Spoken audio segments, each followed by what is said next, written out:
Hi, everybody. Welcome back.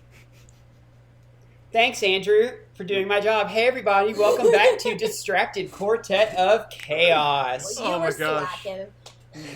No, he definitely wasn't trying to create a clean intro. We don't do clean intros here. That's not how this works.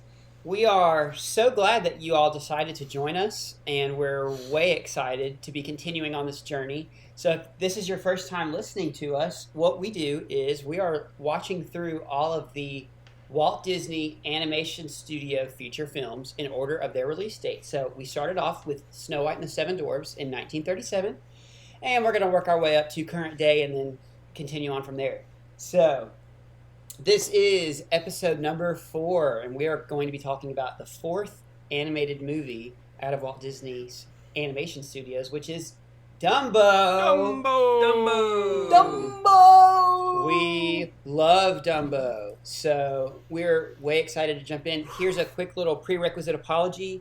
My wife and I have 2 cats, and we just got a dog because we're psychopaths, and they're all really hyperactive and annoying all the time. So if you hear bell callers from my cats or random crap from my dog, just Or Aaron yelling at his disregard dog. it. Or me yelling at said cats and dog.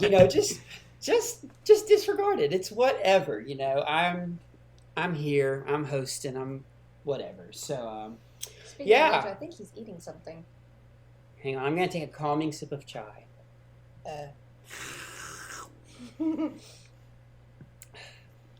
Hello, everybody. This is Distracted Quartet of Chaos. I'm gonna throw away your chai. No. We're Demon! off to a great start. Oh my gosh. We are.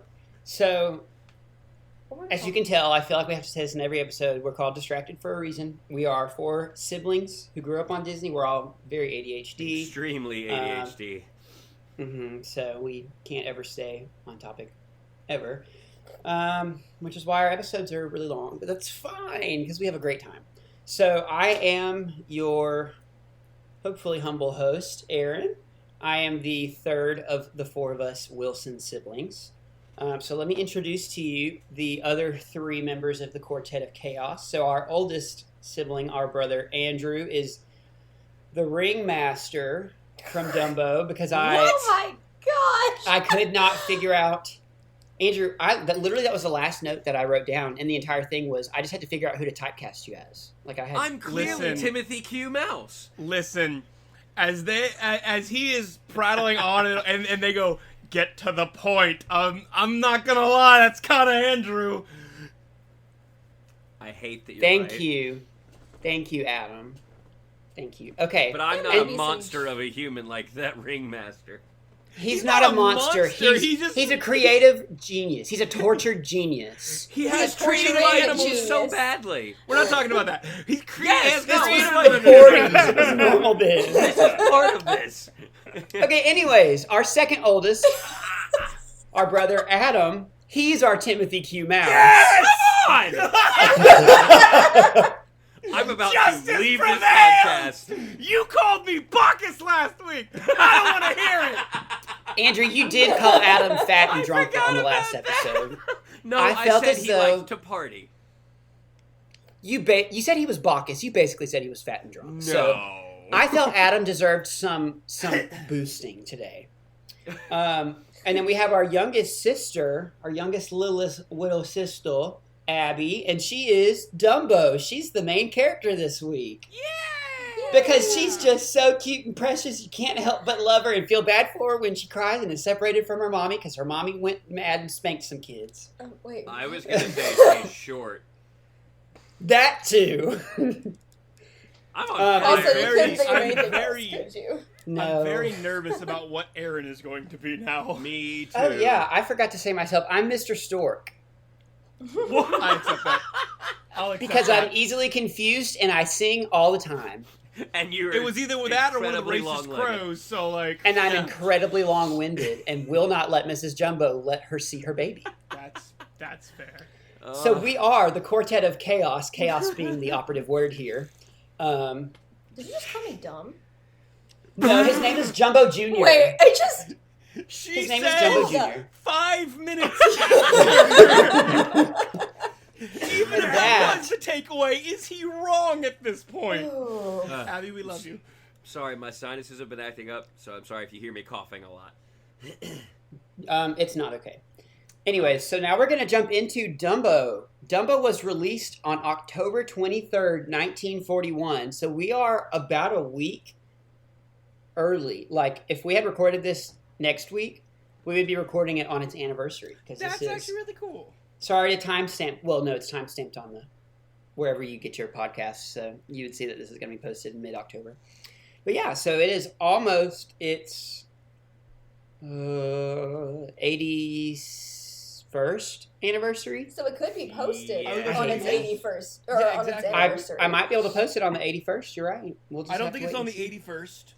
Or on the 81st anniversary. I thought you meant the 81st of October, and I'm like, I don't think you can do that.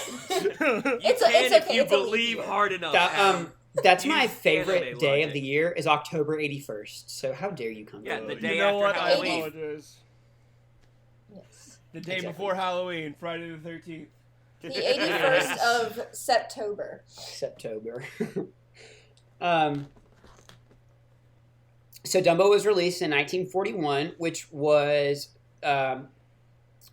just about a year after Fantasia, because Fantasia and Pinocchio were both released in 1940. Pinocchio at the beginning, Fantasia at the end. So this is around a year after.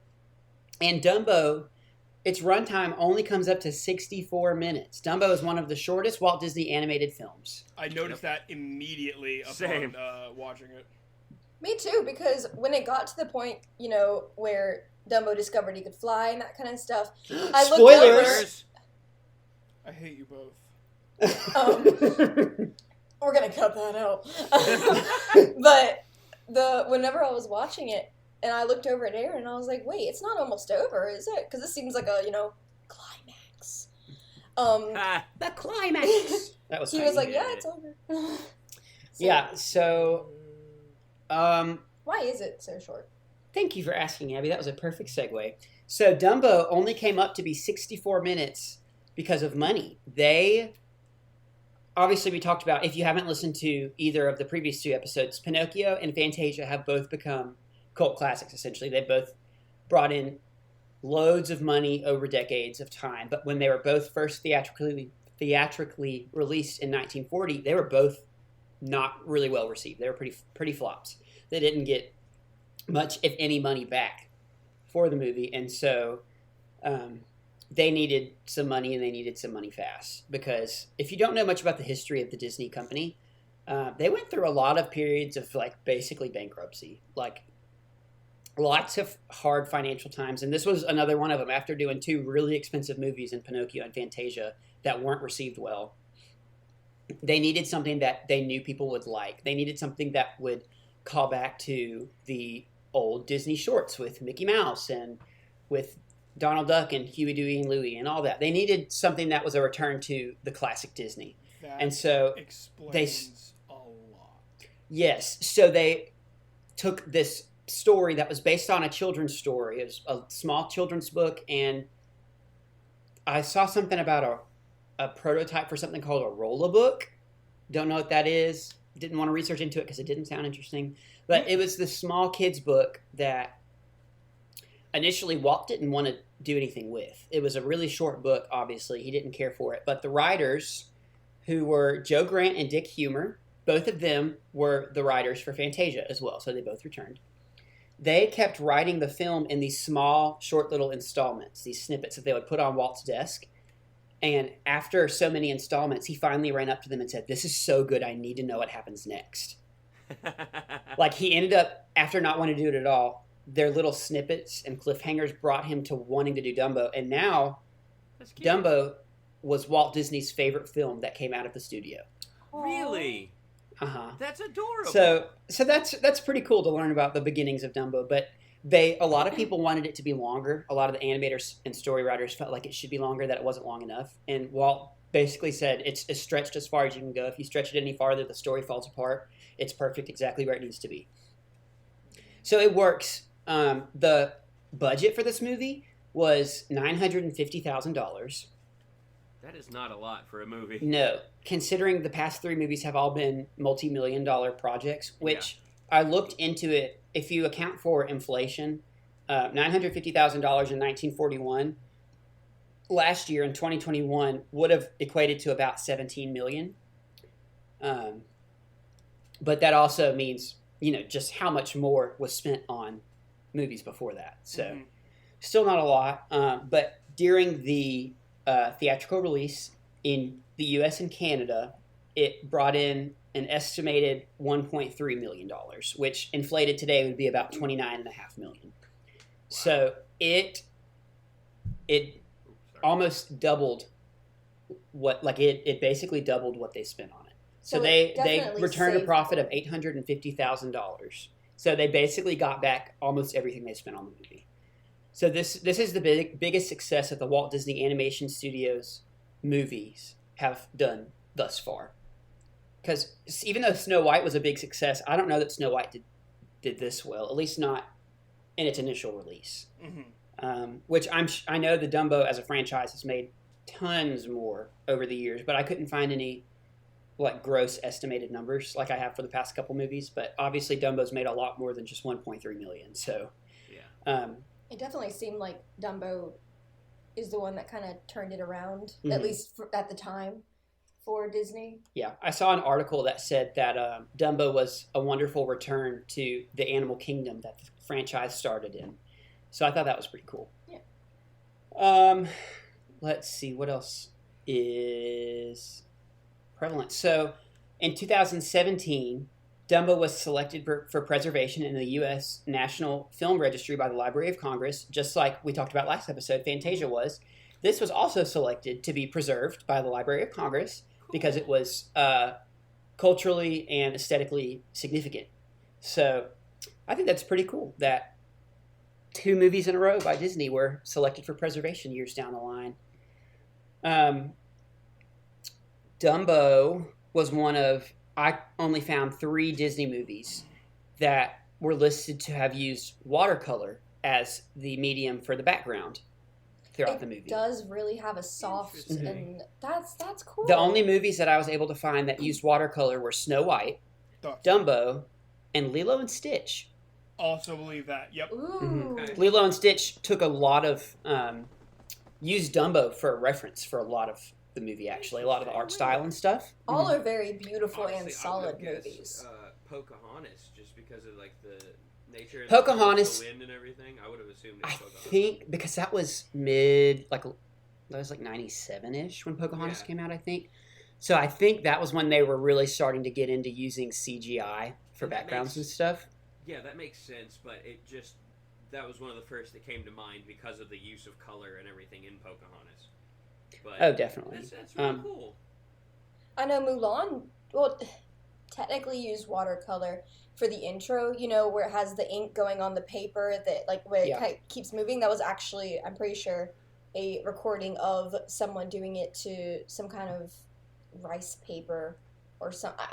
That sounds right. You look that up when we watch it. I'll be able to tell you. A few years. But most every other animated film at the time in Disney's catalog, instead of using watercolor, they used oil paint and gouache. I believe is how you gouache. Yeah. Which is like an opaque watercolor essentially. It's not like the translucent. It's much thicker. Yeah, it's like watercolor paint, but it's really thick and opaque. Gotcha. So so it was cool that they took such a different style because watercolor was cheaper first of all, but it's also such a unique art style. Not many movies used it, so it added a really nice cartoon background for it. Let me see. So the score for the movie was written by Frank Churchill and Oliver Wallace, which I believe I haven't been keeping track of who was in charge of the music the past couple episodes, but I want to. I mean, last episode it's kind of impossible to do that. So last episode I technically did last episode, but Frank Churchill and Oliver Wallace did the score for a lot of the classic Disney movies.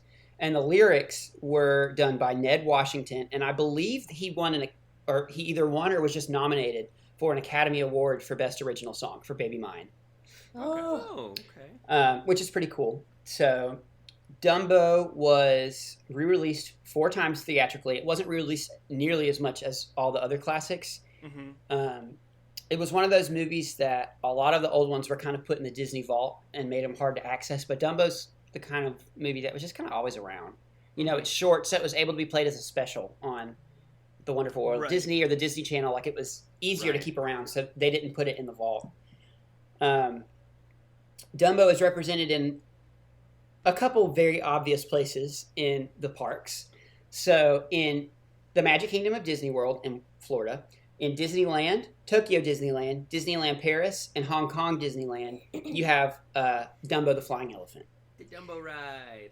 We love Dumbo. We love So a Dumbo fun ride. fact about our family is every time we go to Disney World in Florida, the first ride that we always ride is Dumbo the Flying Elephant. It started, I think it was the first time any of us ever went was just when Andrew was little.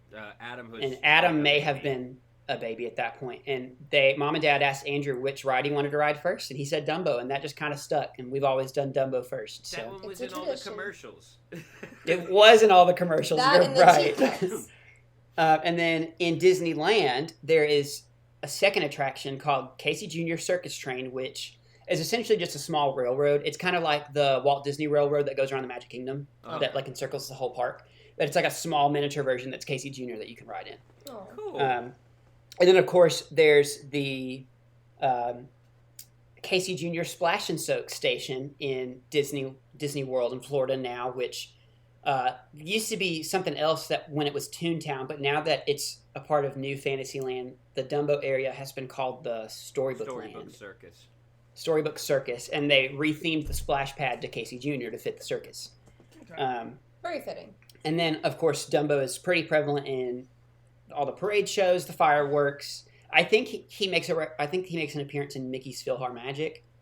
And then, there's tons of Dumbo merchandise, and in the festivals like the Flower and Garden Festival we've talked about, there's always Dumbo topiaries. This year was the 50th anniversary of Walt Disney World, so they had golden statues of characters all over all 4 parks. And of course, there was a big statue of Dumbo with Timothy Q. So Dumbo is obviously well known. He's so popular. He's big. And then I found a reference to Dumbo in a video game that isn't Kingdom Hearts. Adam's going to talk about Kingdom Hearts in a minute. I thought you were about to step on my toes. There was an old video game. When I was looking at it, I couldn't find what the video game was for, if it was console or a computer game, but it was just called Disney Villains Revenge. And there were 4 Disney villains on it. And it was like the Evil Queen, Cruella de Vil, maybe, and one other, and then the Ringmaster was a villain on it. Which is strange, because, when you think of Disney villains, he's never brought up. Yes. So there's a really weird reference to Dumbo in a video game, is that a Disney villains video game is the Ringmaster. So it was for PC and published by Disney Interactive for Microsoft Windows and Macintosh in 1999. Thank you, Adam. If you want to keep looking up and figure out what other 3 villains were in there, you're more than welcome to. It was the Evil Queen, the Queen of Hearts, and Captain Hook. There you go. Okay. That makes sense. And the Ringmaster. Apparently, it was. Yeah, right. That's so weird. It was a point and click adventure game where you would help Jiminy Cricket save the happy endings from several Disney villains. Yeah, the Disney villains changed the happy endings in their stories to make them bad. So that was the first like a lovely children's game. Disney video game or something. It was definitely not the first, but it was one of the early ones for sure. That sounds like something I would absolutely have played if I had ever come across it as a child. Oh, definitely. So since I mentioned the story writers and the music people, I will go ahead and go to our directors. So our supervising director is Ben Sharpstein, and we know that name quite well. He was one of the 2 producers on Fantasia alongside Walt Disney, and he has been a director on every movie so far. He directed on Snow White and Pinocchio. And now he's a supervising director for Dumbo, so he is top of the game. Good job, Ben. Our producer for the movie is Walt Disney himself, of course. He is basically the sole producer for every movie, aside from Fantasia, because Ben Sharpstein helped him. But so Walt Disney produced it. And then our directors, we don't have as many, and all I could find on this one was that they were sequence directors. I couldn't find, like, if they were each given different parts of the movie, because I've been trying to be more specific. But they just said sequence directors. So our sequence directors are Sam Armstrong, and he's returning from directing on Fantasia. Norman Ferguson, who directed Pinocchio and Fantasia. Jack Kinney and Bill Roberts both came back from Pinocchio. They did not direct on Fantasia, but they returned. And newcomer John Elliott. And our favorite, Wilfred Jackson, who has been a director on Snow White, Pinocchio, and Fantasia. I thought you were going to say Tee-hee. No, I No, also Tee-hee thought you were did going to not say return. Tee-hee! Wasn't Wilfred Jackson the guy they used as the stand-in for Chernobog? Yes, he posed for The Chernobog. model. Yeah. He's the model. So sadly, our friend Thornton Tee-hee, did not make a return, but hopefully we'll see his name again because he's our favorite. And then I've got the cast, voice actors, and then I've got a couple more facts, and then after that we'll jump into memories and such. So, voice actors. Dumbo does not have a voice actor because he didn't speak. So that's fun. Timothy Q. Mouse was voiced by Edward Brophy, and he had been in a couple things around that time, but nothing that I recognized personally, and nothing that seemed like super big and famous. But he was from New York. He was born in New York, and I believe I remember hearing somewhere that he didn't even have to play a part to be Timothy. He just spoke the lines the way he would normally say them because he had such a thick New York accent. So that's pretty Love fun. And then the voice of the elephant matriarch, and also the one line that Mrs. Jumbo speaks, is the introduction to a longtime Disney legend, Verna Felton. She is in tons of Disney movies after this, and I'm going to name a couple of the stuff that she's been in, just so y'all recognize her voice. She's the fairy godmother. She is Flora in Sleeping Beauty. She's the Queen of Hearts. She's Aunt Sarah in Lady and the Tramp. She's a ton of stuff. Okay. So Wow. she becomes Talk a about Disney an all-star. mainstay, and this is her first job with Disney. Clearly Wait, she did impressed. Mrs. Jumbo really only have one line? And all she said was his name is Jumbo Jr. Jumbo Jr. Huh. Yeah. Also, another Disney mainstay that started his Disney career here is the voice of Mr. Stork, Sterling Holloway, who is best known as the original voice of Winnie the Pooh, I thought that was him. as well as he did. And you can hear it when you look back at it. Yes, Mhm. he was also the Cheshire Cat, Yeah. and he was Kaa in the Jungle Book, are That's some right. notable parts that he played. So he began as Mr. Stork with Disney, and He was also Tigger. yes, well, he was multiple voices Yeah. in Winnie the Pooh, but he is a Disney legend for sure. And then the Ringmaster was voiced by a man named Herman Bing, and all I could really find was that he was a German-American voice actor. I didn't really see anything else that he was in. Okay. But now that I read that, when you go back and listen to it, there is a tiny bit of a German twinge in his Yeah. voice when you listen to the Ringmaster, so that makes sense. Casey Jr. was voiced by Margaret Wright. Couldn't find anything about her. But I'm guessing it's just when Casey Jr. says, I think I can, I think I That, can. and he says, Yeah. all aboard, let's go. Oh, yeah. The only name for this role that I found was Clown. So one of the clowns was voiced, or maybe all Or of them, all maybe of he's them. just that talented, was voiced by William Bletcher, who I did not know this name, but when I looked into it, he was the original voice of Pete and the Big Bad Wolf from The Three Little Pigs. Really? So he is a natural, old school Disney villain voice, That's cool. which is Awesome. pretty cool. And then some of the other elephants, their names were like Bratty Elephant, Prissy Elephant. So I was like, I'm not going to write those down. So I just wrote down elephants, and some of those voice actresses were Noreen Gamble, Dorothy Scott, and Sarah Selby.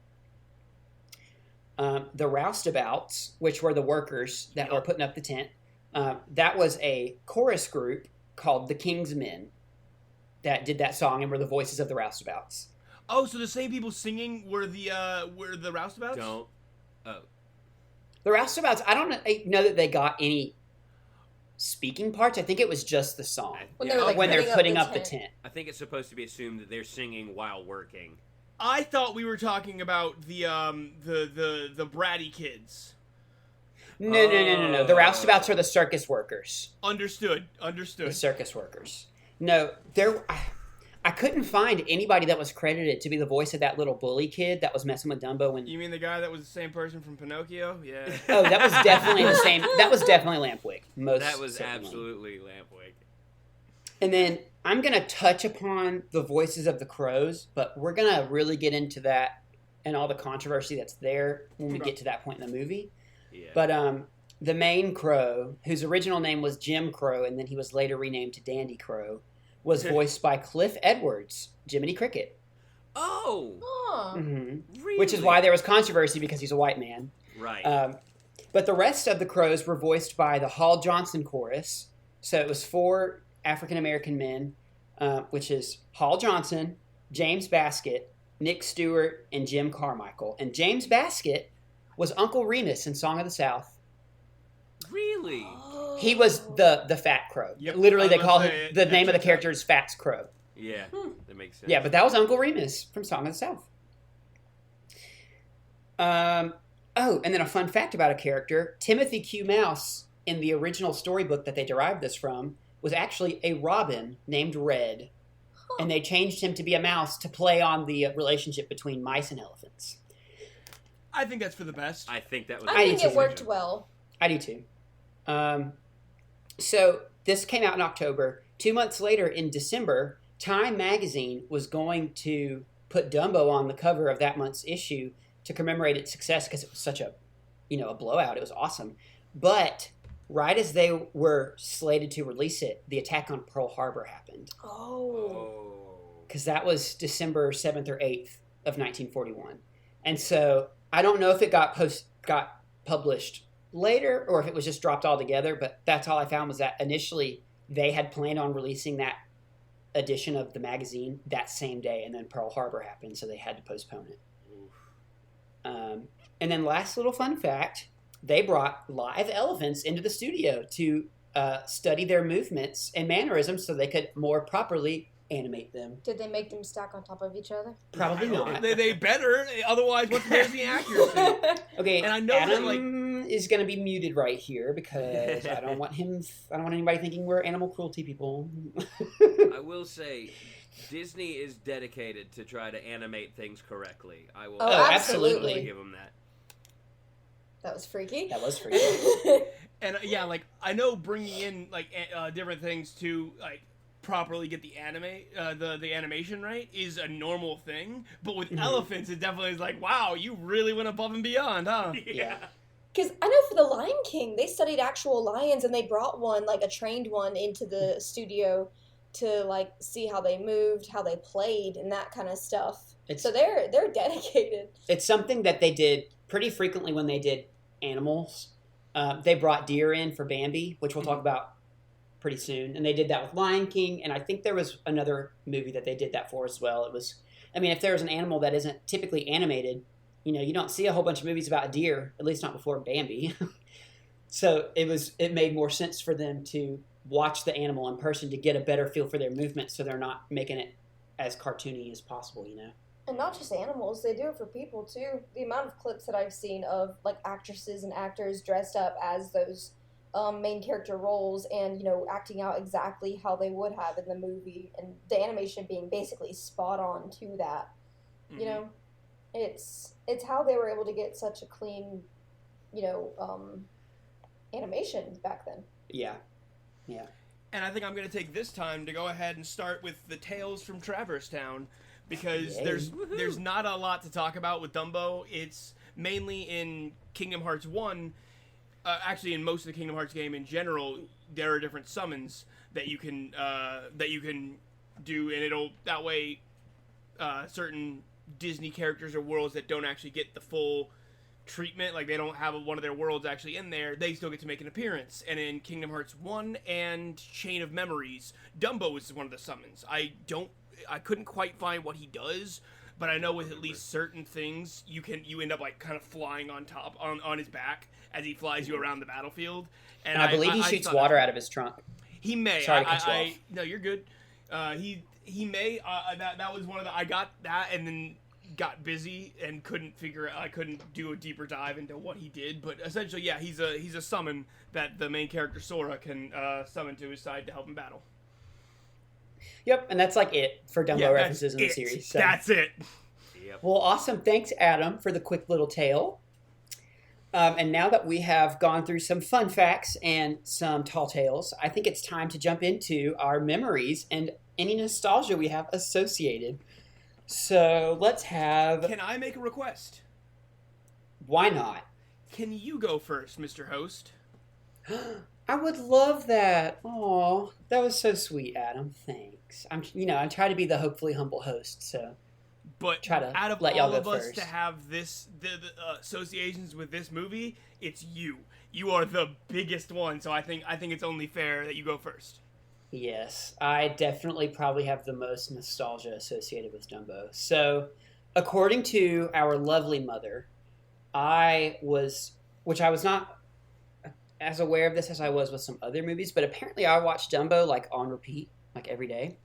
I remember watching it a fair amount as a kid, but I didn't remember watching it as much as like that we had a movie. It was one of those straight to video Winnie the Pooh movies. It was Pooh's Grand Adventure, The Search for Christopher Robin. That's the one I remember being obsessed with. But apparently I was equally obsessed with Dumbo, and I remember liking it a lot.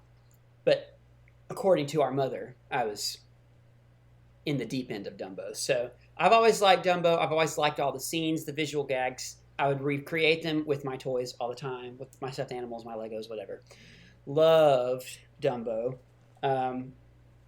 Baby Mine has always been one of my favorite Disney songs because I don't know if maybe Mom sang it to me as a kid. I don't remember, but like every time Baby Mine comes on, if I ever hear it, if it comes on in a shuffle on a Disney playlist or I'm watching the movie or whatever, I just want to cry and I just think about Mom. And so Mom, if I know you're listening, so hey Mom, I love you. Baby Mine's a great song, and it makes me think of you. So Dumbo's great. You've gotten her crying. Yes, she's probably crying right now. Love you, Mom. And then, like I mentioned earlier, Dumbo was always the very first ride we would ride whenever we go to Disney, which isn't super often. I've only been a handful of times, but I think I've been like 3 or 4. But it's a staple in our family now. Is you start your Disney magic with Dumbo, and this past time. No, go ahead, Adam. I think the fact that we don't do it very often makes it more memorable and more special because it is like, hey, on the off chance, like once every, it's probably about 5 years at this point. Like we go maybe once every 5 to 10 years. Exactly. We always start off, the journey begins at Dumbo. It's how you know you've started a Disney trip. Right. Uh-huh. Well, sometimes, not every trip we've done, we've started at the Magic Kingdom. Fair. But anytime we go to the Magic Kingdom. The Magic Kingdom, the first thing we do is head straight to Dumbo at the back of the park. So, because I know one trip we did, I believe the first day that we were there, we started Animal Kingdom. So, like, I know it's not always the very first thing we can do on the trip, but, like, you started your day at the Magic Kingdom. It is the morning of your Disney day when you're on Dumbo. This past time that we went about half a year ago in May. It was like 3 months hot. It's October, June, July, August, September. It's 5 months. I always forget September exists. September is. Happens in September. If your birthday's in September, I would like to apologize, but Dude, September's a forgettable month. There was a whole song about it. How could y'all? I have to wake up after it. Yeah. Oh, I thought we were talking about when September ends. Oh my god. All right. This past time that we were there, we started at the Dumbo ride, and this was the very first time my wife and Andrew's fiance had ever gone to Disney World. And they got to come with us, and it was so wonderful getting to experience her first time at Disney and then we all got with COVID. her. It was so great. And we got on the Dumbo ride, and the elephant that me and Madeline got on was broken. So typically when you get in the elephant, you get 2 people to an elephant, unless you're a larger human being, then it's just you by yourself. Which honestly, props to you. You get a whole elephant to yourself, good team. But and then in the middle of the elephant is a little knob that you can use to make Dumbo go up and down as you're spinning in the circle. And our knob didn't work, so we were spinning in a circle at the bottom of this ride the entire time, just sitting all the way at the very bottom. And I was trying to make the most of it. It was the first ride my wife was ever riding at Disney World. So I was trying to have fun. I was screaming, having a good time. And Madeline was scowling. She was so upset. She was like, "Are you kidding me? My first Disney ride is broken, and I'm just sitting next to her going, woo, yeah!" And it was a wonderful experience. And then at the very end of the ride, all the elephants go as high up as possible. And Madeline thought I fixed it and got really excited. And then I made the mistake of telling her that it was just part of the ride. And so then I wasn't her hero because I'm not smart. So... I gotta agree but, with you, though. Being able to experience Angela's first time at Disney World made this trip so much better. It was such a great thing. Awesome. The only problem with it was because of how hot it was. It really made her so lupus hot. act up. And Yeah. We had to take frequent breaks. But she's like, literally every day, she goes, "I want to go back to Disney." I'm like, yeah. Me too, girl. Me too. I say we all go back sometime close to Halloween or Christmas. fall. I want to go to Mickey's Not So Scary. I want to go to Mickey's Not So Scary so bad. I've only heard incredible things about it. But sorry, off topic. that was a really long-winded way. That was a really long-winded way of saying that I love Dumbo. I think Dumbo is precious. I think he as a character is cute as a button. Oh, that's right. It's We're charming. still talking about our memories. Yes. Of it. Yeah, we haven't even gotten to the movie yet. Which it's a short movie, so we can spend some more time on memories. But thank you, Adam. That was very considerate. So yeah, I am the Dumbo lover of the family for surezies. If I ever had a model of Casey Jr., I would probably have cried because I love Casey Jr. So let's go ahead and jump to Abby. Abby, give us any memories or nostalgia that isn't the Dumbo ride, because we've already talked about that as much as possible. So Yeah. I remember watching it a good bit. Definitely not as much as Aaron did, but I remember liking it. I think that the pink elephant scene scared me, though, when I was younger, because it was weird and trippy, and I wasn't a big fan of that part when I was younger. But I do remember watching it a few times, and I remember liking it, and also, yeah, the baby mine scene. I think every time that would play or I would listen to it, I would also cry. We get our emotions from our mother. love you, Mom. So yeah, that's all I really have tied to that movie. More memories than the previous ones that we've gone over. Like, I remember it more from my childhood, but nothing outside of just the fact that I would like watching it. Yeah. Mom's gotten 2 shout-outs today. Ooh. Awesome. Adam, go ahead and tell us the same thing.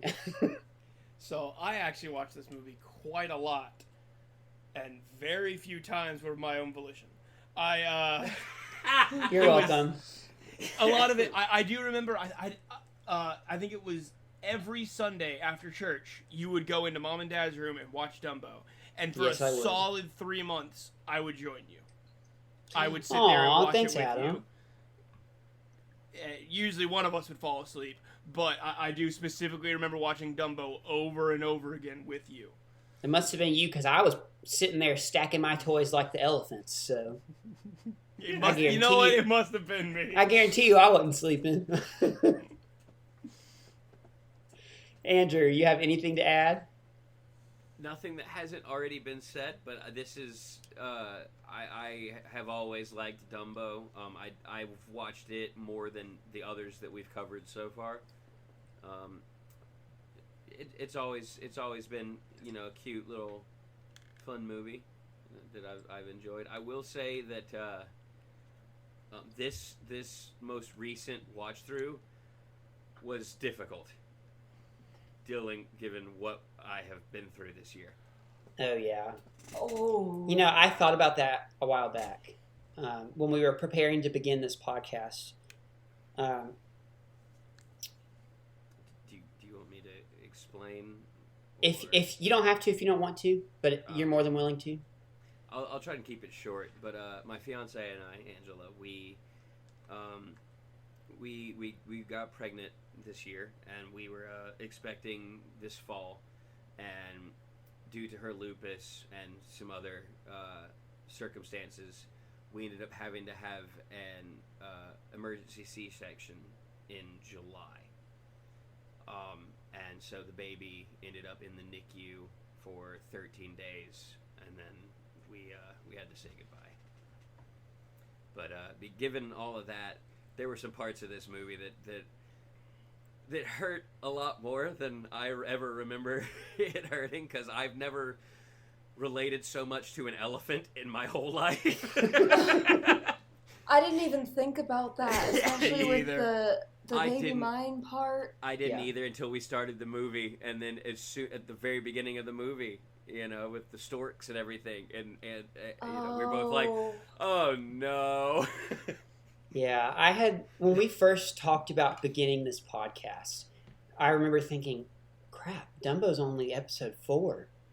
And we had been talking about this not long after we lost her, and so I was... Not too long, yeah. I just kept thinking, I was like, man, I hope we can get through Dumbo quick, because I know that's going to be difficult. Which is why I'm glad it's a short movie, so hopefully we don't stick to our name and get too distracted. Yeah. So that was a difficult time for our family this past year, but we are finding ways to continue on, and this podcast is one of them. We get to hang out together, all 4 of us, and talk about fun childhood crap and... Man, I'm counting the weeks until we get to do Robin Hood, man. It's still too far away. I know, we got some time before we get there, but yeah, so thank you, Andrew, for sharing. We really appreciate that. Sorry for bringing the mood down, but no, it's okay. More fun now. As I have always, I think I've mentioned this once before on the podcast, but I'm a firm believer in the fact that Disney is truly magical. Disney means something to everybody.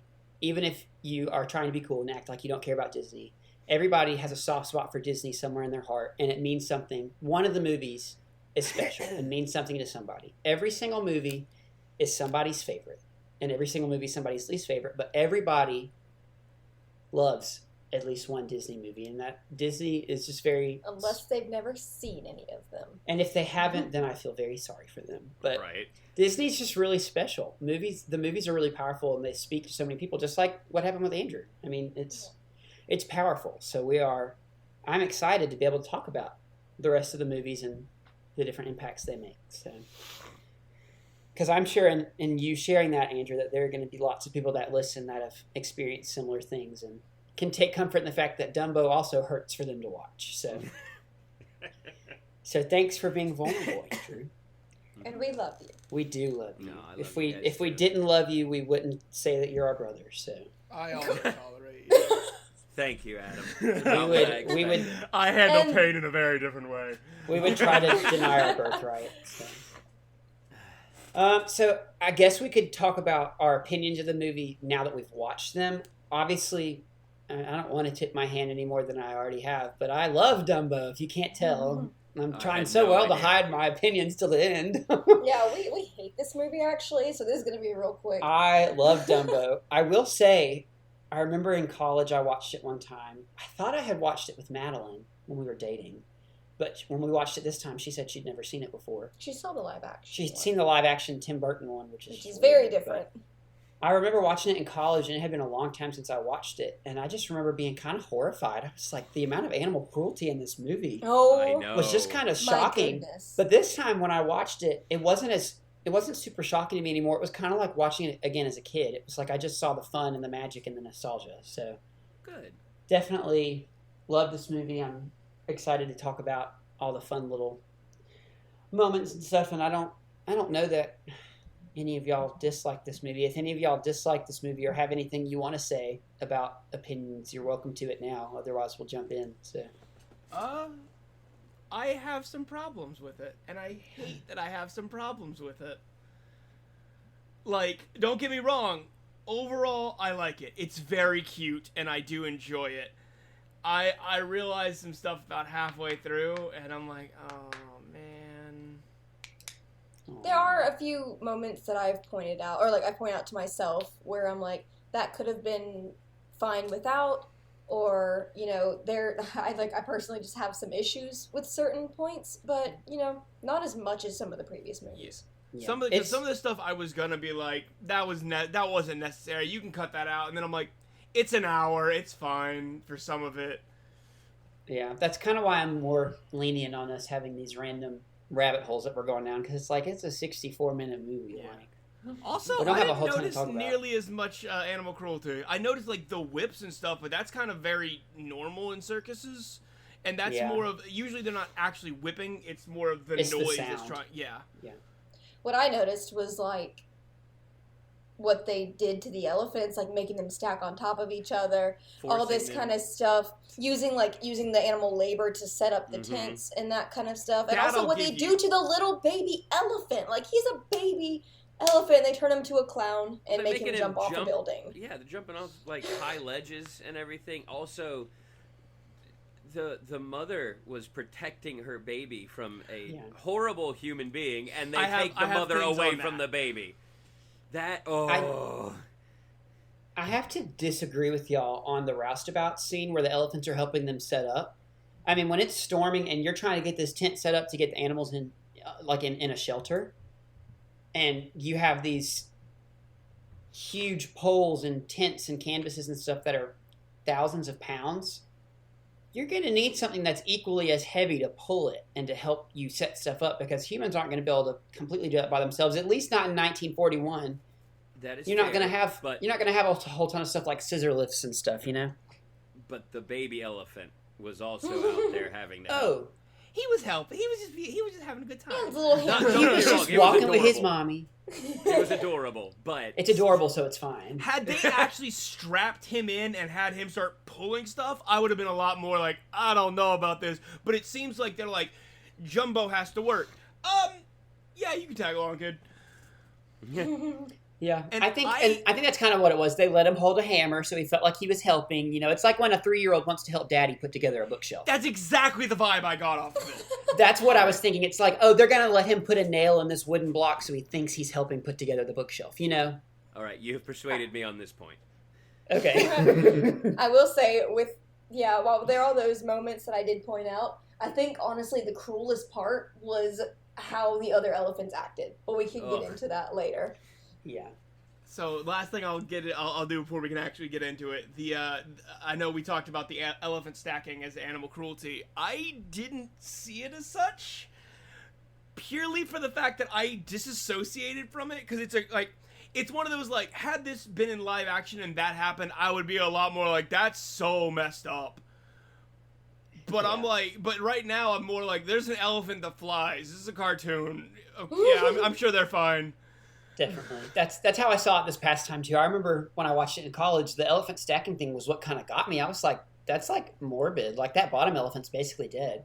But then I watched it this time, and I was like, nah, it's cute. It's fine. She's having a fun time. I still have notes on it. But it's like, I don't quite consider it animal cruelty. So I guess we can, like, separate our ideas of, oh my gosh, that's so cruel for those animals, but also those animals aren't real. It's a cartoon. Ultimately, it's a cartoon, and Disney treated it as such. Because that's all that matters. If it was in a movie like Bambi, absolutely would have had an issue with it. Because those animals, outside of talking, are depicted as real animals. These are things that animals actually do. The elephant flies. I don't know what you want, man. The elephant flies and the crow smokes a cigar. We're at a Looney Tune land at this point. The train has a face. That's all I want to say. That's all I want to say. So, a quick fun fact that I forgot to mention, when we were talking about the Dumbo, the flying elephant ride in most of the Disney parks, at the very center of the ride, on the very top, is a small statue of Timothy Q. Mouse. Yeah. I forgot about that. It's very cute, very small, very fun. He is such an underrated Disney character. So I'm glad he has representation in the park. Quite a few notes on him. Well, good. I'm excited to hear them. I'm glad he has some form of representation in the parks, because he just deserves it. He's so wonderful. Okay, let's go ahead and get into 1941's Dumbo. So, in case you can't tell that I love this movie, typically I write down plot points as I watch the movie so I can, use it as an aid to walk through the movie over the podcast. I didn't write down anything. You've got it up here. I didn't even get out the iPad to write it down. I was like, I know this movie by heart. So, hopefully I do know it by heart so I don't embarrass myself. I was going to laugh so hard. Okay, so, Dumbo. We start off with a lovely song called Look Out for Mr. Stork, where the storks are flying in, carrying the little bags with the babies in them.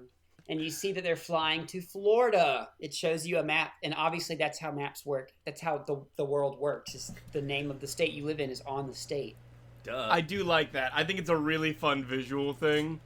Yes. And quick little fun fact, this movie, when they made it, they were making it to be a modern day movie. So in 1941, they were making it to represent Florida in 1941. Okay. Which is pretty cool. But you come in and you've got this cute little song of all the storks dropping off the baby animals to their parents at the zoo place that the circus animals are being held. And it's really, really cute. It's really fun. I always love this scene. I love seeing all the little baby animals. The little giraffe has a second umbrella for his head because his neck's too long. A lot of cute little fun visuals here. And then you see Mrs. Jumbo looking for her baby coming in with the stork, and it doesn't come, and she's very sad. And then, I know, we're just going to push through it. And then, after all the cute little babies and all that, you push to the next scene, and all the animals and such are being loaded onto Casey Jr., the circus train. I also was obsessed with this scene when I was a kid. I guess just the visuals of the animals Also, being loaded on the trains is really satisfying. This song It's is a great. bop. What? Casey Jr. Oh, yeah. Oh, Yeah, I the love song's that a song. bop. I agree. It is very fun watching them get in there, especially like whenever they close and they'll put their heads out, or like the giraffes with the holes Or the for their hippos necks. jumping into the water inside one of the cars. Like, it's just a really It's satisfying fun. scene. It's really cute. So they load the train, and Casey Jr. takes off to the humdrum beat of Casey Jr., the song. We love Casey Jr. This was on a couple of our Disney sing-along song VHSs. It's just such a good one. You get Casey Jr. becoming the little engine that could. It's just fun. We love it. We love it. And then This song and the Crows song were the two that were on the sing-alongs videos from this I think movie. Baby Mine might have been on one of them. I don't remember it, but maybe. I don't remember. I'm not But so then, as Casey Jr.'s going, we get a scene inside the train, and we cut to Mrs. Jumbo and the other elephants, the meanies, and they're. I can't tell if they already hate Jumbo or not. I have no idea. Because but- half the time they're just making like slight they're making slights at her, like making snide comments at her, and other times it's just, oh, that's just precious of you, and I'm like, I can't tell what your deal is. They're just fake. They That's are all. fake. Oh no, I misspoke. Excuse me. First, we see Mr. Stork, and then we get to the train. Yes, Abby. I thought you said that first. You did say that we saw a stork first. No, we saw the storks. Oh. Multiple. But then, after Casey Jr. leaves, we see Mr. Stork, me, Sterling Okay. Holloway, sitting on the cloud, opening up his map, with a sack next to him that's rather large, and continuously and consistently sinks through the cloud, and he has to grab it and pull it back up, because, that's how gravity works. And he realizes that he is, in fact, going in the right direction. So he manages to grab the baby animal and flies down, and he lands on the back of the train and works his way up, and he's calling into each of the train cars looking for Mrs. Jumbo, and then you hear tigers or lions roar, and so, I'm sorry, have a good day. And then you see all the trunks sticking out of the top of one of the cars, and they're all going, yoo-hoo, over here. And he sticks his head down, and he says, now which one of you's expecting? And I thought that was a really funny little joke, because, when you're pregnant, you're expecting, but she was expecting like a delivery. It's pretty funny.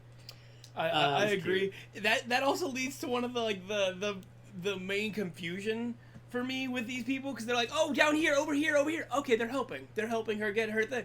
Which one are you expecting? I can't imagine that'd be me. Well, they were just excited to see the baby. They were very I get it, but they were very snide about like, oh, I would never be pregnant. Oh, Okay. That is not the question I asked. Okay. So then Mr. Stork comes in and you meet Mrs. Jumbo and the other elephants who are very rude. And Mr. Stork... Also, there were no male elephants. Nope, Dumbo's the only male elephant in the movie. We're not talking about... Like, it's one of those, like, how did they... You know what? They're storks. Who cares? It's fine. So every time Mrs. Jumbo goes to unwrap the cloth to see her baby, Mr. Stork interrupts with something else, like he needs her to sign, and so she signs a big X. I was so infuriated by this. And then she goes to open it, and he says, oh, wait, hang on, I have to sing Happy Birthday. And then she goes to open it, and he says, oh, wait, what's his name? And she's like, can I just look at my baby? And so that's why I'm Mr. Stork. And he is so pointless. I'm gonna be 100% real. There is no you could have started the movie, oh, the new baby elephant, and have everything play out the same. And he's like, you are actively padding for time. You're pointless, Aaron. Adam just dissed on my man Sterling. Love the voice. Don't get me wrong. Yeah, but also, it kind of, I feel like it adds to the whole, she kept waiting for the baby, and she was so excited for it, but she was really disappointed because, he wasn't here yet, but when she finally got him, and, she loves him, like, any mother would absolutely adore their child after waiting for so long, and just for the fact for him to be different, and everyone hating him because he's so different. I just think it just kind of adds to, her love for her baby. And, I'll give you that. I thought you were saying it was adding to her having to wait longer because the stork wouldn't shut up. That too. But it's also a fun play on the trope of elephants' sizes, and that it's taking him so much longer to get there because it's an elephant that he's carrying and he's so much heavier. And also, it's like I imagine like Amazon or all these like delivery systems, and they do all this extra stuff, like take a picture of it, have you sign. He's the USPS to the rest of the storks being UPS and FedEx. That's hilarious. He takes twice as long.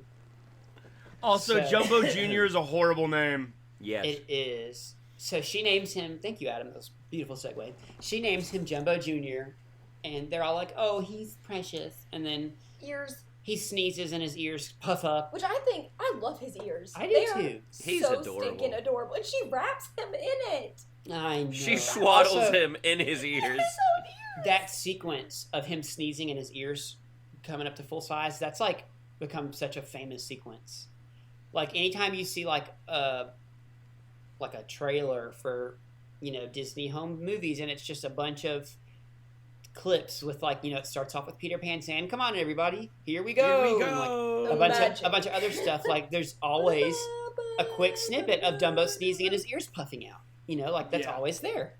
So it's pretty fun. The memories that just brought me. You're welcome. Mm-hmm. And then when his ears puff out, all of the meanie elephants are so rude, and they call him Dumbo because he looks weird with his big ears. The delivery of that line always stuck with me. I don't know Dumbo. why. You mean Jumbo. You mean Dumbo.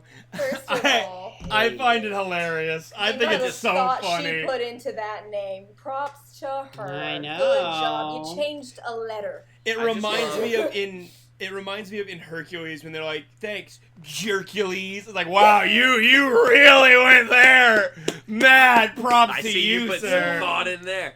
I loved Mrs. Jumbo's response to that by just pulling the peg and just slamming the thing into their faces. She is the pettiest, and I love her. Oh, I also forgot to mention. Oh, I'm so sorry. I just cut all of you off.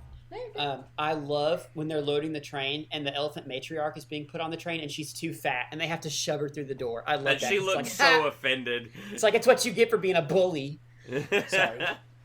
Just the fact that these grown, I'm just going to call them grown women, who just, they completely shun out a child, a little, basically newborn baby, out of their existence, their little bubble, just because he has big ears. And I'm like, y'all are awful. Yep. Y'all are awful to society. I'm skipping ahead a little bit, but it's actually a very, like, for a movie that has real problems with racist kind of depictions, it's a really good analogy for race. Because, like, later on in the movie, when they're like, just ignore him, I would not eat out of the same bed of hay as him. Yeah. Like, Yes, that line. it's like, that's like, this is, like, actual segregation stuff. This is, this was intentional. This is phenomenal. I don't think it is, but it was very good for a movie that is clueless about racism. Well, the fact that they're tackling that kind of perspective and that they show that Dumbo had to learn to be okay with who he is. While in the same movie. You know, like, They just because other people think that he is a freak for having big ears, you know, Timothy taught him that it's okay to be different. Mm-hmm. Yeah. So anyways, Mrs. Jumbo slams the door on their faces and plays with her baby, and she's like, yeah, that'll show them. Which is good, because they were being not nice. She's a great mom. She is Top a great tier. mom. Top tier Disney mom. And then they pull up to the site of the next circus, and Casey Jr. is obviously exhausted from hauling all of the weight of the petty elephants. And they get there, and this begins the song of the roustabouts. And the roustabouts are the circus workers. Fun fact, that was some old term. Yes, Abby. I forgot that this song even existed. Like, Like, I remember they were setting up at one point, but I forgot it had a song connected to it. Yeah, I forgot too. So the fact that all the roustabouts are black does Yeah. not look good, and I Wait, hate they that this were? prop. Yes, every I didn't single even- one of them. I didn't even pay attention I didn't to what they realize looked like. I was that. just listening to the song. But I saw every it. other Notice person you it see, either. is like any of the performers and anything else, they're clearly white, and so it's like, all right, cool. I hate that this problematic song is so good. Yeah. It's I read that a so lot good. in my research. I didn't realize they were all black. I guess I just always assumed it was dark because it was dark outside. It was raining. Maybe, but if you look at their skin, I don't think that's the case. I will say, when me and Aaron watched it this past time, we watched it on the old VHS, just for the nostalgic purposes, and a lot of it was washed out. Like, a lot of the scenes were super, super dark because of how worn the VHS was, because Aaron obviously Because I watched it a lot. lot. So that's probably why we didn't notice, because it kind of blended in with everything else because it was so dark. Like, even, like, the daylight, portions of that movie were really dark. Yeah. So for all you youngsters out there, a VHS Oh my god. is what happened before DVDs. It's a tape. It's not a disc. And the more you watch a VHS, the worse the quality is because it wears down the tape. Which I know, like, why would you make something that gets worse the more you use it? That's dumb. But, like, that's just how it is. And because I watched it so much, half the movie was black because we couldn't see anything. But you know what? I knew the movie so well, I didn't need to see it. I enjoyed it. Aaron, who barely watched the movie we're reviewing. No, I watched it. We were tempted to go back and watch it on Disney Plus as well, but then we were like, too much. Fair. So you have the roustabouts singing their song while they all set up the tent, and I also thought this was really cool. Like, getting to actually see them set up the big top and having the elephants help them. And, like, yeah, I know it was controversial, and a lot of people think that's animal cruelty, but, like, that was normal to have the large animals help. I mean, horses pulled carriages for years. That's where we get the term horsepower from. Like, it I wasn't just a bad thought thing. it was cool that the elephants knew what the heck to do. No, this to ain't their set up first the tent. rodeo circus. This ain't their first circus. Not rodeo. This isn't a rodeo movie. So they set up the big top. They set up the tents, and then it's the next day, and it's a lovely day, and there's lots of people there at the circus, and there's a parade happening, which I found out that apparently back in this time in the 40s, because circuses were big, they traveled and went places. Anytime a circus came to town, they would put on a big parade, and the whole town would go to it. And it was basically like an advertisement parade to show, like, hey, the circus is coming. So they would do what is shown, show off the animals and the performers and stuff. So I have to question the band that was there. Were they part of the circus, or were they just local that they hired or something? Because, like, that's a lot of people to transport. No idea. I mean, obviously they have performers as well as animals. Clearly, So clearly, there's already like the plenty of clown people stuff. I would have to Probably assume 12 that back at this time, they didn't have sound systems and microphones. So They probably had to have a band live that traveled band. with them, yeah. Then You know- it's just more. I feel like there should have been more cars on Casey Jr. then. Oh yeah, no, for sure. There were definitely not enough cars on Casey Jr. for everybody. But Okay, but it's a cartoon, so you can't draw 87 cars on a train. All right, Aaron. We need You're to using choose my- when we use logic and when we don't. You're right. Okay, all logic aside, there's a parade. Perhaps Casey Jr. was only for the animals. Like that's the only one that they set that they had the animals on, and so they just transported it another way. We'll just say cartoon logic and move on from Okay. there. There's So a there's gag parade. in this parade with the gorilla like shaking Oh, the I thing. love It it. breaks it off and I then kind of love that. screws Slides it back in. in. I love that. It actually got me to laugh out loud. I love that part. He's just like, oh, that's not supposed to happen. Screws it back in. Like I did not do anything. Let me out! I must get out! Oh, no. I thought that was so great. He was like, It's "That's messing not up the part of the bit. show." It's messing up the bit. That's coming out of my paycheck. But the parade's pretty cool. You see the ringmaster riding on a horse, and you see the lions sleeping in their cage, and the elephants are loud and proud with their big old seat things. And then they even have a little doll on Dumbo, which I just thought was so cute. Mhm. Until he Oh, trips in he's the mud. just holding his mother's tail as they go along. He's It's so cute. adorable. And later on in the movie, when his mother's not there, he holds on to But the Timothy's tail. Timothy's tail, yes. So cute. So Dumbo trips in the mud, and people laugh at him. But it's kind of like Pinocchio, where he doesn't realize that they're laughing at him, so he kind of like still smiles. A lot of his facial expressions really reminded me of Pinocchio. Yeah. That was Yeah. the bright blue eyes for me. I think so. So after the parade, early Disney and these fake child like celebrities. I know. After the parade, you jump back to the circus, and this is where you have. Oh, it's so cute. My heart melts every time I watch it. Mrs. Jumbo bathing Dumbo. Oh. It's one of those, if this movie was longer, I would absolutely criticize this scene for it does not need to be here. It goes on way too long, but it's just cute, and the movie's an hour of have fun. Yeah. It's so cute. They're playing around and playing with bubbles, and she's washing him, and It So sets you cute. up for the heartbreak that's up to come. and then You know. Lampwick came back from being a donkey. He comes in. Or this was before Donkey Lampwick. It may be a prequel. Maybe This may be a so. prequel. Whoa! This is the We just prequel to cracked the Pinocchio. Disney. Just cracked What? the Disney code. You don't see any donkeys in the circus. Donkeys We've done it, you didn't guys. exist We've yet. Solved the Disney timeline exactly. Okay. Oh my gosh, they I created am now donkeys. I'm now convinced that Honest John was a circus act who escaped and is now using his experience in the circus Whoa. to hustle. This all makes sense, you guys. I hate Anyways, that you it have makes sense. this kid who essentially is the same animation design as Lampwick from Pinocchio, and his posse, and they're making fun of Dumbo because of his big ears, and this dumb kid gets behind the ropes and is blowing into his big ears. That's literally And- my note. I literally have a Is- note. He crossed the rope. Anything that happens is on him. Exactly. I mean, Seriously. he had it coming. I mean, Also- he. I have never in my life wanted to punch a child more than I want to punch this boy. You have and not I worked hate in customer feeling that service way. long enough. Yes, I have. But also being a parent now, I'm like, do not touch the child. Yeah, seriously. Gah! So I've never blamed Mrs. Jumbo. So when he's Oh, messing no. with him, She had every right. He's like pulling on Dumbo's tail, blowing in his ears. He's being a total jerk. And so she picks him up and lays him over the rope and starts spanking his butt with her trunk. I love it. She's Frankly, like, got "No, off no, easy. no." He got off easy.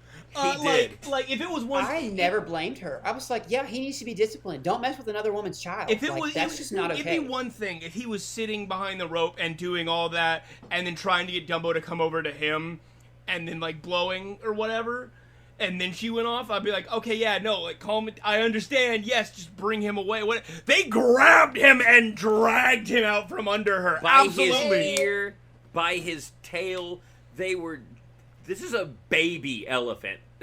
This baby elephant is like 2 days old.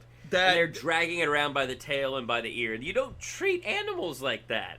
I hate it. And Mrs. Jumbo had every right to go off the way that she did, and then they were like, oh, she's a mad elephant. She's crazy. Yeah, like Adam said, that kid got off easy. She could have, like, trampled him if she had wanted to. But Literally no, she could tried have to be a good parent. I forgot what happened. I was expecting her to just chuck him into, like, a dunk booth or something else. And I'm like, yes, no, and realistically, this would have really hurt that child. No, she spanked him. Honestly, maybe if your parents were around, you would have too.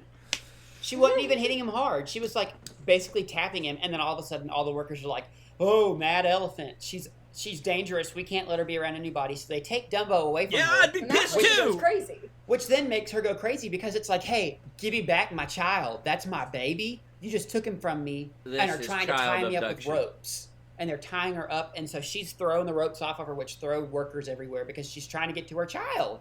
She's like, "Don't separate me from my child." Mm-hmm. And they call her Mad Elephant, and they lock her up in a car. The ringmaster sitting there like doing the whip at her the whole time, yelling at her to calm down, which is only making her more upset, the fact that they're tying her with ropes and taking her baby away from her. No wonder he's on the Disney Villains computer game. 10 out of 10, way to handle it. I feel like he's just a bad boss and doesn't understand how to actually run a circus more than a villain. Yes, and I'm the ringmaster. Yeah. Hey man, we call it how Love it is. you, Andrew. Whatever. You're only him when he's trying to intro the elephants, Andrew. And they keep calling him a windbag. And that's pretty funny. Thanks. So they lock up Mrs. Jumbo. And she is in this cart that has signs all over it that says, "Danger, stay away, mad elephant." And she's shackled inside this car. And that just breaks my heart. Like, that, I can't say any more about it. So we're just going to keep going. And then I believe this is the point when all of the bratty elephants are in a circle inside one of the tents, talking, and they're like, "He is no longer not yet. Elephant." That is not yet. No, that's later. Yes. That's later. They're like gossiping, and Dumbo's just sitting over in the corner crying. So Timothy Q. Mouse comes over to him and tries to, like, he sees that he's been outcast, and of course he's aware he's a part of the circus. I assume he's a part of the circus because he's a mouse with a cute little circus outfit on. I assume, yeah, but this is the part where they let the viewer know that they have made Dumbo a clown. Yes, because the one elephant gossips and says, "Well, I heard they made him a clown." Because that is after the stacking. After he messes up the stacking that's thing. after he messes up. You're right. Yeah. This is when they're. Okay, I'm sorry. I didn't take notes. And we watched it like 2 days ago. This is when they're gossiping about the fact that Mrs. Jumbo was locked up. Right, yeah. And then many times in this movie. But this is also when they're like, have you seen the child? He's a freak. I wouldn't let him eat with me. He's unnatural. And that's where I think the racism. He has big ears. Exactly. Poor baby. Also, I'm kind of I disagree with he clearly works there. Because he clearly is dressed like he works there. Everything about him screams he's a freeloader. He's absolutely a stowaway and a freeloader. So that's one of my notes is why is he dressed like that? He's clearly a freeloader. He's the Jiminy Cricket of it. He's so cute, and his accent makes him so endearing that you can't even be upset at him for freeloading. He's the best. I had this later in my notes, but I'm going to go ahead and say it now. He is just genuinely such a good person.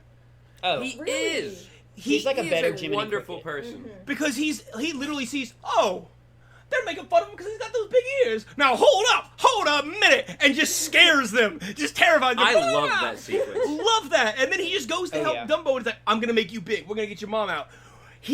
I was fully expecting because if you're riding good, that means your old pal Timothy's gonna be riding good. So if I make you a star, I'll be set. He is doing it out of the goodness of his heart to help this boy.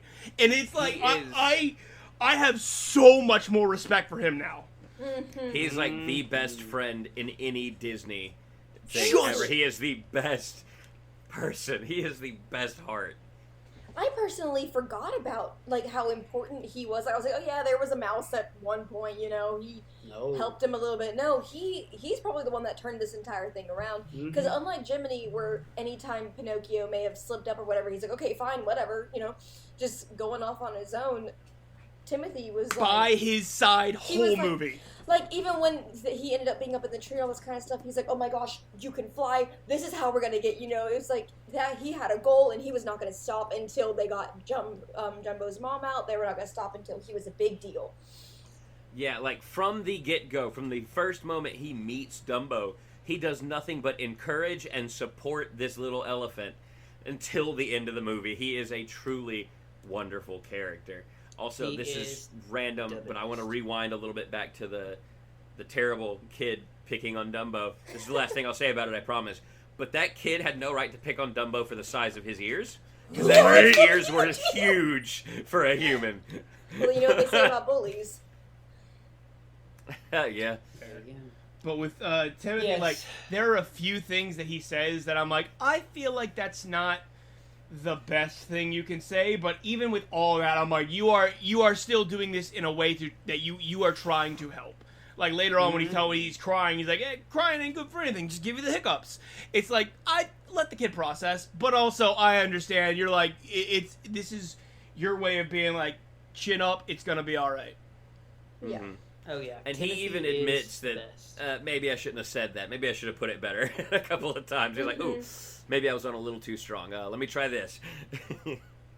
I wasn't crazy about whenever, after the whole clown sequence and after all of that, before he started crying, when he was like, oh, this is great, you're getting up there and this kind of stuff, and like, I can see you doing this, it's awesome. I was like, no, that's not good, but then he's trying to put some encouragement exactly. in there. He's like, this is a terrible situation, but it's going to be okay. We're gonna, look at it positively. He's like, if I show that this is bad, the kid is going to immediately know this is bad and spiral. We have to put a positive spin on this until we can figure out how to get things better. Yeah, absolutely. So this is when Timothy first meets him, and this is technically our pouty princess moment because Dumbo's crying inside a bale of hay. But it's not really pouty because his mom was. I mean, it's reasonable. It technically is pouting, but I feel like of all of them we have had thus far, it's like this is the most justified.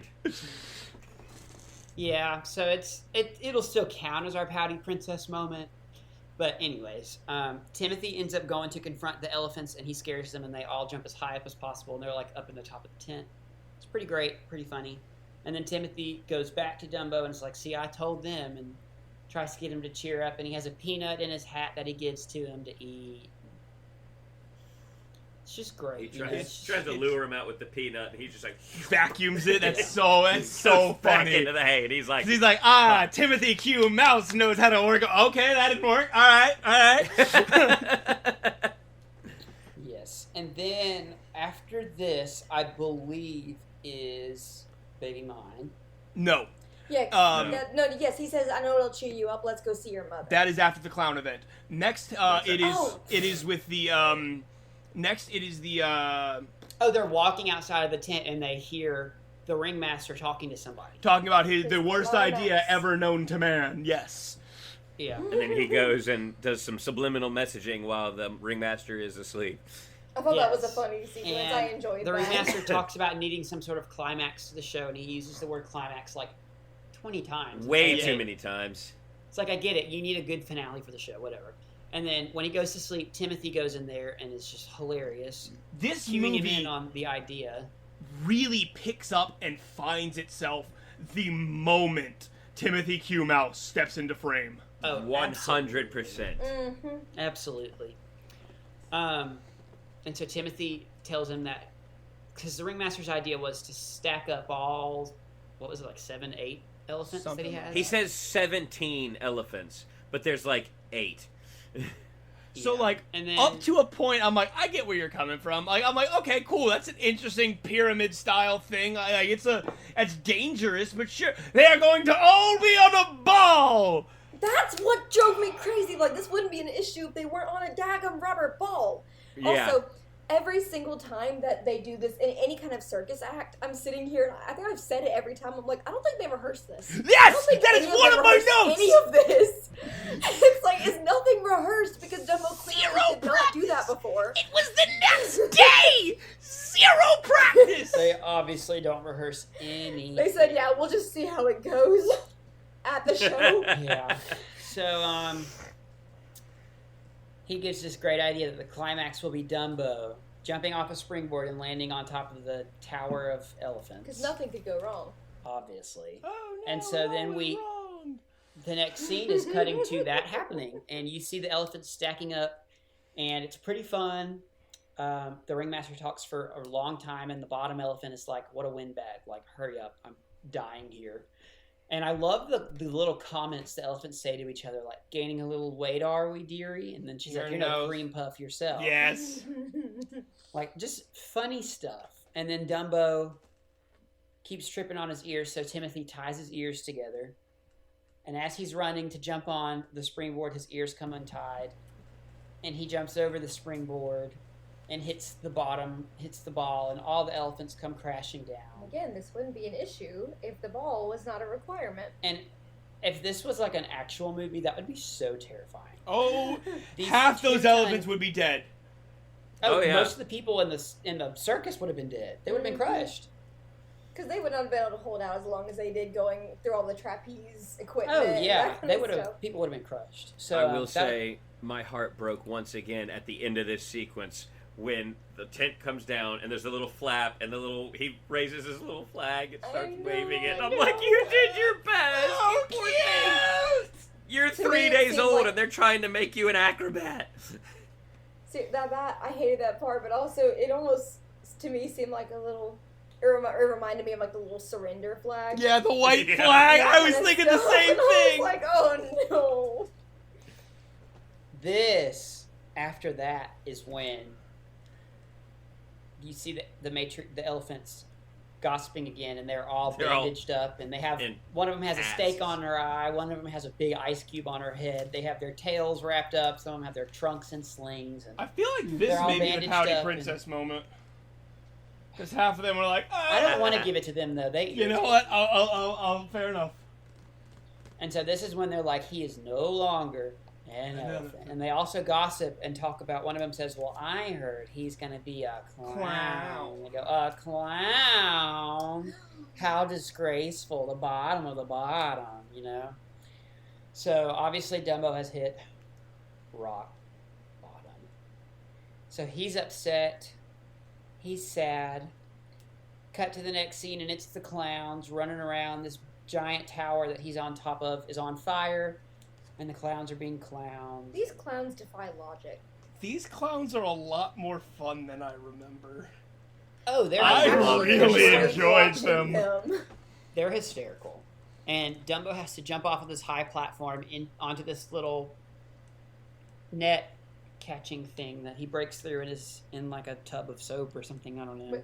Whipped cream or something. And he's just utterly humiliated. And so the clowns... no, not yet. Dumbo is walking with Timothy, and he's just like really disappointed. And this is when you get the very first sighting of Dumbo in his famous outfit with just the hat and the frills on the neck. Mm-hmm.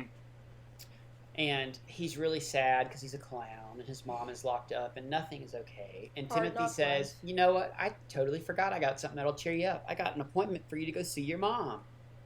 So he gets to go to the... Because before that was the whole conversation that he was having with him while he was like washing him.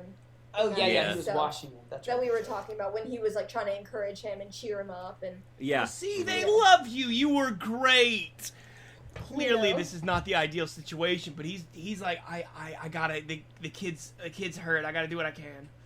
and then when he realized that wasn't working, that's when he was like, oh yeah, that's right. We're gonna go Switch see your mom." gears.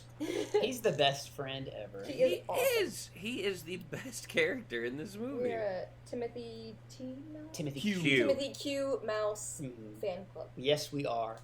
The Mickey Mouse Club? I think you mean the Timothy Mouse Club. I was about to say, there's a different mouse out here, sir. T-I-M-O-T-H-Y. O-T-H-Y. M-O-U-S-E. Club. Q-M-O-U-S-E. Oh, no. We'll work on it. No. So then they go and they see Mrs. Jumbo, and she's in the Danger Mad Elephant train car where she's shackled up. But they get to see each other for a few minutes, and this is Baby Mine. A beautifully heart-wrenching ballad. And I just love this All song. she has is her trunk. It's so beautiful and emotional, and she picks him up with her trunk out the window and rocks him, and We cried. they cry together, and I cried. Abby cried when we were watching this, and I never don't cry during this scene. and Timothy's sitting there trying to act like he's not keeping an eye on him, but he's like sitting there crying, watching, which is just like another sign, like a friend that can cry with you is a true friend. You know? He could cry with you, but also is like, this is your moment. This is a very tender moment for you. If you need me, I'm gonna be over here. I'm gonna be. There's a really interesting star I gotta check out. So I'll be doing my own thing. I'm gonna say it right now. I think Timothy Q. Mouse might be the best character in all of Disney. He may Right be now, the yeah, best Disney character ever. We need to start with every movie going forward. Just all characters will be. This character's compared. great, but are they better than Timothy Q. Mouse? Exactly. It's a bar that we have to At see this point in our journey on this podcast, I was laughing too hard. I couldn't say compared. He's the best Disney character we have come across at this point in the podcast. Bar none. Bar none. Other than Dopey. And we know. Dopey wishes. Dopey's nothing. Dopey is nothing compared to Timothy Dopey's a Q. scrub. The worst and That the got saddest intense. part of Baby Mine is the end, when Timothy has to tug on Dumbo's tail and tell him, we've got to go. We can't stay any longer. Because this appointment he made was absolutely not. He was just like, we're gonna break in. Let's go. We're gonna break by so you can say hi. That scene, my heart just gets ripped out of my chest waving. every time when he tugs on his little tail. He's like, I'm sorry, we have to go. And then he waves to his mom as they walk away. And it's just, it's so sad. This basically newborn elephant has been through so much. Dude, I know. So they have to leave, and then this is where we see the clowns, but it's not seeing them, it's the silhouettes. And they are talking about how great their show was, and talking about how they need to make the platform he jumps off of even higher, and they're like 100 feet, 200 feet, 1,000 feet, and they're just being crazy, and they're talking about wanting a raise, and they're like, hey, we should go tell the boss that we want a raise and that we have this awesome idea. There was that one clown that was like, hey, be careful, we don't want to hurt the little guy. And they're just like, it's an elephant. He's made of rubber. Elephants don't have feelings. Ugh. Which may have very well been how So here's my fun fact that I've been saving. The clowns wanting a raise and going to stand up to their boss is a reference to the animators.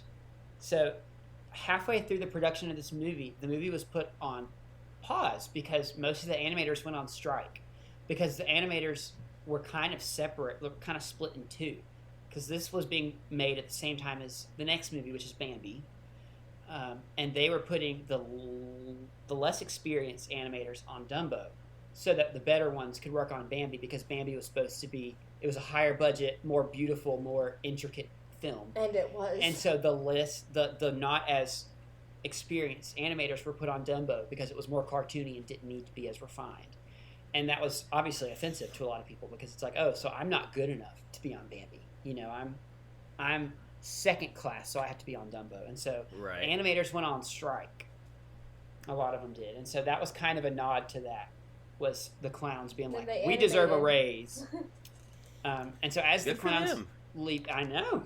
So as the clowns leave the tent, one of them knocks over, they were all drinking a lot, and one of them knocks over a bottle of an adult beverage of some sort. Probably juice. Did they say champagne? I think they did. I don't think they ever said. You can just tell by the way they opened the bottle and the way how the bottle looked and the color of it once it's in the bucket.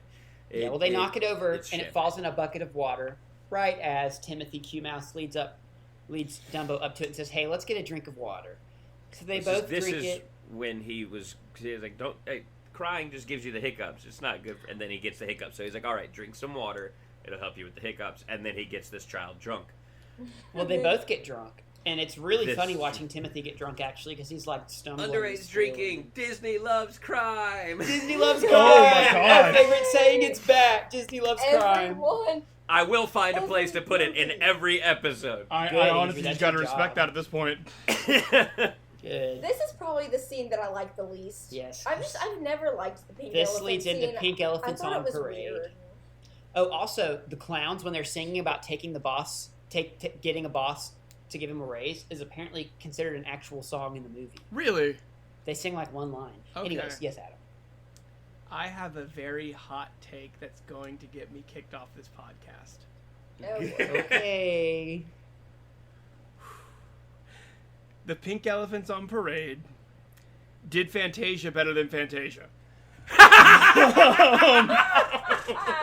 It was very much a visual representation of how is the music going. It's loud, so they're getting all crazy, and then like crashing into each other and a bunch of other stuff. It's like, don't get me wrong, it's creepy. It is so creepy, but like especially the like second half when it's a bunch of different stuff happening, and with the pink elephants and different colored elephants doing stuff, I'm like, this is like Fantasia, but more entertaining. To that extent, the Pink Elephants on Parade sequence was almost the same. It's got the same exact vibes as the Heffalumps and Woozle songs from Winnie the Pooh. Yes! Yep. I actually muted it at one point and started singing the Heffalumps and Woozle song, fits. and It works. fit. It does. I swear, I'm gonna watch them side by side at some point, just to like actually like they had to have stolen something from it. They're definitely there was like there's definitely still one part with like the inspiration. ice skating and the dancing or whatever, like because they have the ones dancing in Honey at one point in Heffalumps and Woozles. They had some dancing, and I'm like I'm pretty sure they took that from them. Like we gotta compare, but definitely. Adam, I have an even hotter take. Okay. I agree. Oh my goodness! You're telling me the Fantasia lover just dissed on Fantasia. I win, Well, guys! I have won everything! There's a couple points You to have won the this. podcast. First off, But then again, this is Dumbo. it's and Dumbo. Aaron. This is the movie that I watched on repeat as a young child, so of course I'm nostalgic for Pink Elephants on Parade. And second of all, I completely agree with what Adam said. This is a perfect representation of if I was hearing some whack music because I had some water that was spiked and didn't know it, that's exactly what I would have seen. And the very end where the elephants turn into the clouds at sunrise, I love that transition. That it's is perfect. cool. I think was- Pink Elephants on Parade is wonderful. And That Abby was the next thing I was going to Abby bring up. mentioned this is her least favorite part of the movie. It's one of my favorites because it's such a cool reference to the movie they had just done. It's a reference to Fantasia. It was an opportunity for the animators that, had gone on strike because they were told they weren't good enough to be on Bambi to show what they were capable of, to show that they were capable of such awesome abstract stuff using just the subject of elephants. Take the word elephant and do whatever you want with it. It was a really, really cool way, animation-wise, for them to just open up and run and be like, what can we possibly do with elephants? They turned an elephant into a camel. They did belly dancing with elephants. Like, there's some cool stuff in this. I'll give it that. And I think it is exactly what they were wanting to do for Fantasia, just not in Fantasia. So, Adam, I'm not going to kick you off the podcast. I think I'm the one. Oh, that makes me. Oh, that's like. I was like, oh my god, I'm gonna get so much hate for this. So the fact that not only did I not get crucified for it, but the one who I was expecting the most violent reaction agrees. We can end the podcast here. I'm good. All right, that's all, folks. Abby, do you Well, want to I mean- talk about your opinion on Pink Elephants? Because I know you had differing views. I think that it is really cool animation. I'll give it that. But I don't know. It just seemed like it was kind of an... Okay, now that I'm saying this, I think it was an unnecessary part of it, and I feel like it was definitely dragged out a good bit. But now that I'm thinking about it, it is a decent transition into how Dumbo got into the tree. Because I never considered that before, because he was drunk. They have no idea. All they remember is what they saw. Exactly. And so I'll give it that, but it scared Mini Abby. And it was still kind of, not the, it was interesting. I don't think it was the most entertaining for me. I thought it was kind of weird at some points, but I'll give it the credit that, it did have more of an importance in the movie than I initially thought, now that I'm saying it out loud. Andrew, whenever I just sang Pink Elephant on Parade, I almost naturally just transitioned into they're far, they're near, they're gone, they're here. Beware, beware. It's like, wait, that's not the same song.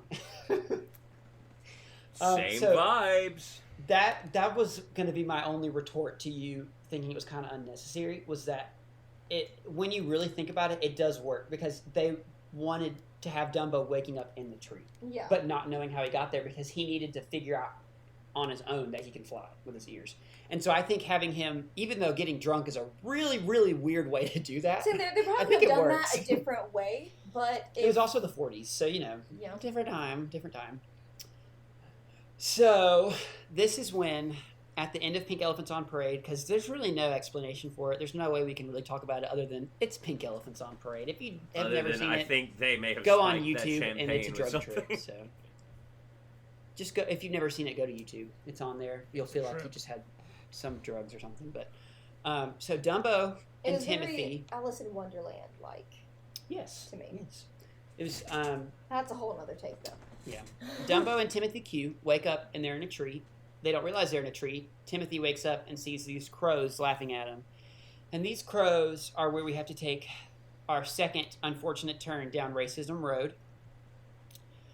And I'm just going to go ahead and talk about it now so we can get through the rest of the movie. So these crows are blatant representations of African American men. And mostly like in the South, though. Yes, Southern African American men. So they are, just the way that they talk and move were really representative of Black culture in the South. And there's some really funny jokes in there, like when they're talking about, I've seen a house fly, I've seen a horse fly. It's the best wordplay. There's some really awesome dialogue. And I will say, I like that song that they sing. Oh, and they're good singers. The song is phenomenal. It's just the way that they animated it, and the fact that, as I mentioned earlier, the main crow is voiced by a white man who is doing an impression of a Black Southern man in the 1940s. And also what is so inappropriate. If you want that aesthetic and that vibe, cast a Black actor to talk. It's not that hard. Find a Black man from the South who's an actor. They did that for the rest of the crows with the Hall Anderson chorus. I mean, they did it. They got the guy that ended up becoming Uncle Remus. Like, it's not hard to find good actors of any culture and ethnicity so you can be more culturally appropriate. And that was really the main issue. Yeah. And Abby, go ahead. Also, just the fact that they could have represented the African American, race in lots of great ways, but they decided to do it crows. Yeah, we didn't get an appropriate representation of the Black community until Princess and the Frog almost 80 years later. And it's like 70 years later. Long time later. That's just exactly. Yes. It's just sad. But the main issue with this is the name. So the main crow's name, voiced by Cliff Edwards, his name was originally Jim Crow, and Jim Crow was a name given to a skit from pre-Civil War about minstrel slaves, where it was essentially blackface skits that I think, if I read this correctly, I think it was the slave owners that would put on those skits to entertain other people. And it was just really inappropriate, and that name kind of became the name of that character of the black minstrel. Did not realize amongst slavery, and it picked up the name Jim Crow. And then later on, the laws that were put in place for racial segregation ended up also heralding the name the Jim Crow laws was segregation. And so him being called Jim Crow is just basically a stab at segregation, because this is 1940s. This is in the midst of segregation and separation between blacks and whites. I mean, it's just like Adam said earlier with the hay bales. Like, I wouldn't eat the same hay as him. Like, this is just so blatantly an obvious reference to racial segregation. And the fact that the name was Jim Crow, and that's what the laws were referred to as, is just really distasteful and really not okay. And in the 1950s, about a decade later, they renamed him to Dandy Crow to try to erase their mistakes. But I mean, the The point mistake had already been been made. made. Yeah. But unlike Fantasia, where if you hadn't listened to Fantasia in the Pastoral Symphony sequence, there's centaurs named Sunflower and Otika that are really inappropriate references to black women. That was able to be taken out because it was just quick little scenes. But the crows are integral to the story. If you take out the crows, you lose the magic feather, and the magic feather is what Dumbo thinks helps him fly. And then when he loses the magic feather, he learns that he flies on his own. But And even you the can't first learn time, that without the crows. Even the first time he flies, the crows are right behind him. Like after he's flying for like 3 seconds, so like you lose a lot if you take them out, and they could not do that. It's integral to the story, so they can't take it out. They can't cover it. So now, when on more recent, like if they release it on like Blu-ray or on Disney Plus, you get the warning at the beginning of the movie that says there are going to be some inappropriate representations that are a product of the time that we don't support anymore, but it's still crucial to the plot of the story, and it's going to be the same when we get to movies like Peter Pan. Yeah. This was an important part of the story. You can't take it out, but at least Disney realized their mistake and realized that, hey, this was inappropriate. This isn't okay. That was a bad representation. It was a bad call. But we can't do anything to change it. It's become history. It's been preserved in the Library of Congress. We just have to apologize for it, admit the fact that we messed up, and move on. And I will say, like, personally, just as the characters as themselves, the crows, just they're hilarious. As the characters, I love the crows. They're hilarious. They're great singers. They're really crucial to the story. Yeah. I just hate, just the reason that they were the way that they were. Exactly. Like that's what's heartbreaking. Yeah, absolutely. And since we're already kind of on a down note, I'm going to go ahead and say one of my biggest problems with this movie. Okay. It has no plot. There is no, like... I agree. It's like everything kind of just happens. Dumbo is never actively trying to do anything, and it's not like the issue is resolved, but it's hard to say there's an issue that was resolved at the end. Like a series of events happen that do technically coalesce or are related to each other, but I don't this movie has next to no plot, and yet it works. There is one line that tries to explain the plot of the movie. Timothy, the first time he meets Dumbo, says, "I'm going to make you big, and then when you're a star, we can get your mom out of the clink." Yeah. And so that's essentially what the plot is supposed to be, is them trying to make it big so that they can free his mother.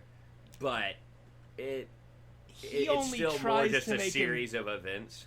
Yeah, he only tries to make him big a couple times. Like, a lot of it is, he tries to make him big that one time, and then just a bunch of stuff happens. You're right. I felt it needed to be said that there was like a line that tries to say, "Hey, this is the plot of the movie," but it's like, or is this just a movie about an elephant? That's why, like, my take for this is, this would have been a phenomenal TV show, where every week you can have little things happening to Dumbo. Like the first episode or so kind of sets up the premise. He has big ears. He's not liked. Maybe he can fly. His mom's in the clink, as they like to say. I think just Misadventures with Dumbo would be phenomenal. But as a movie, like, I'm looking for that plot structure for the different acts, and it's like, what are we doing? I kind of agree with both of you. It's like, I feel like there is a plot. It's just not a very hard driving force. Like, there's the kind of the goal of Timothy Q. Mouse. He's like, this is my goal, this is what we're gonna do. But then for that goal to be achieved, it's nothing that's very straightforward. It's more of just, a few different happenings happen, and it kind of gets them there. But it's not like, it's not like how Disney likes to do with where the main character will go on some kind of adventure or Yeah. anything like that. It's just something happens to them. Yeah, I think that's my biggest thing is that, like, had Timothy not come around, Dumbo wouldn't have done anything. Dumbo did not have a driving force, and half the time doesn't seem to actually care that much. Like, he clearly cares, but it's like, it feels more like he's just like, okay, cool, I'm doing this because you say so, I guess. Well, he is a baby. That's fair, but still. Yeah. But So- I see what you mean, though. I mentioned earlier that a lot of the story writers felt like because it was a movie, it needed to be longer. There needed to be more plot to it. But Walt was pretty dead set at this point because they had talked about making it a short to put on TV, and they talked about doing all sorts of stuff. But Walt decided that it needed to be a movie because he felt like there was no other way to honor the character that is Dumbo than to make it an actual movie, because he felt like Dumbo the character deserved it and that it was the length it needed to be. And when Walt says something, that's what it is. You listen to Walt. So I disagree with Walt. It needed to be longer and have more plot. well, I mean, everybody's entitled to their opinion. So Yeah. I I also remember the Crow song being better. ooh, that's a hot take. Like, it's not bad by any means, but I'm like, I was walking into this movie like, I already know which one's gonna be my favorite. It's such a little jazzy beat, and it's like, it's not bad. It's just like, that was a little underwhelming. It was short. I'll give it that. It was kind It of was shorter than I remembered. Yeah. Yeah. I learned when I was researching, I was on Wikipedia, that there were people that are in favor of the Crows. They like the Crows. Apparently, in like 2017, Whoopi Goldberg said that she thinks there needs to be merch of the Crows because they're the ones that sing the most famous Dumbo song. So, She's not there are some people wrong. that like it.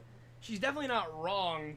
It's The one Crows of those are like, very memorable characters Oh, of definitely. the movie. but selling merch for them does feel like it's promoting the bad parts too, and I'm like, maybe Yeah. not. Yeah, that'd be like selling merch of the Indian chief from Peter Pan. Yeah. Yeah. So, anyways, the Dumbo and Timothy realize that they are in a tree, and they try to figure out how they got in a tree. And Timothy, it hits him. He's like, "I bet he flew." That's the only way he could have gotten all the way up in Yeah, this tree. no, because I think one of the crows had made a joke like, "Oh, clearly he flew up here because elephants can't climb," and then Timothy Timothy's like- takes it and runs. Yes, and so then comes the crow song called "When I See an Elephant Fly," which is It's fun. probably the biggest song to come out of Dumbo. It is by far the most famous. The closest to it would be "Baby Mine" in popularity. But "When I See an Elephant Fly" is a big song, and it is a fun song, and I think it's a wonderful song. I love it. Mm-hmm. And after they're basically singing it, kind of making fun of him, like, I can't, like, you think this elephant would fly? And then Like when you see pigs fly. then Timothy has his speech, and he tells him, like, everything that Dumbo's been through, and it's like, it's Another reason motivating. to love Timothy. And goes the off on them like, yeah, no, go ahead, But the kick him crows while are he's awesome. down, because his mother is in prison and he is a clown. You absolute And a jerk. baby. Yeah, no, go ahead. We'll walk off. We don't care. Come on, Dumbo. We're But out the of crows here. are great. The second they realize what he's been through, they're like, oh, you're right. Like, that wasn't cool of us. I'm really sorry. We're going to figure out a way to help you. Mad props for them And actually they and not redeem making themselves them really like the villains of being like, yeah, no, okay, you have fun there, little clown. It's like, Yeah, oh, it would have been okay, even more- Okay, sorry, I didn't realize that's on us. It would have been even more controversial if the crows were the villains. Bro. So thank goodness that's not the case. Yeah. So then the crows come up with the idea of the magic feather. And Timothy takes this crow's feather and hands it to Dumbo and convinces him that the feather gives him the ability to fly. The then placebo the crows- effect. And then the crows help push Dumbo off a cliff. But you know what? It works because Dumbo flies. Disney loves crows. Okay, so those Yes. crows Disney were loves murder. Those crows were so quick from, haha, it's impossible, an elephant flying. You got this, go, go, go, go. You can fly. just trying to push him off a cliff when they're like, yeah, I mean, maybe. It worked. It worked. So They probably knew because they saw his ears. Their wings work the same way. They're just like, That is not how aerodynamics work. Don't even. Okay, but real quick, when we were watching this and they started talking about the magic feather, Angela looks over to me and goes, "Wait, is it really the feather that makes him fly?" I was like, "No, sweetie, that's a placebo."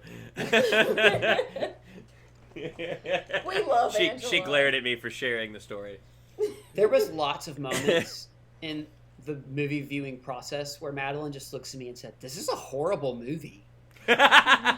She was like, "Look at what they're doing to these animals. Look at what they're saying to him. This is a horrible movie." And then by the end, she goes, "Okay, I liked that movie." And I was like, "Yeah, you did." So they push him off a cliff, and lo and behold, he can fly. He can fly. He can fly. He can fly. Sorry, I'm about a decade and a half early. Yeah. But he can fly. He flies, and Timothy is again the most supportive person on the mouse on the planet. He's like, "Yeah, you did it. I knew you could. You're the best." And they fly, and then we never cut doubted to him for a second. And He then we cut absolutely to- doubted him for a second because when the dust was kicked up, he's like, I should have known better. We couldn't do that. Elephant flying. What was I saying? Oh! And Dumbo's like, hey. And Dumbo's like, wow. Yeah, basically. And then we That's cut the noise to elephants make. the clown Oh. scene No, again. it's not. Yes, 100%. We cut to the clowns again, where they're running around and the big building's on fire, but the building's like 3 times as tall. Oh my gosh, the building was so much taller. And so naturally Dumbo's like shaking, but Timothy's like, "You can do it. Now that we know you can fly, you're not going to make it to the You got the bottom." magic feather. You're It's gonna fine, show baby.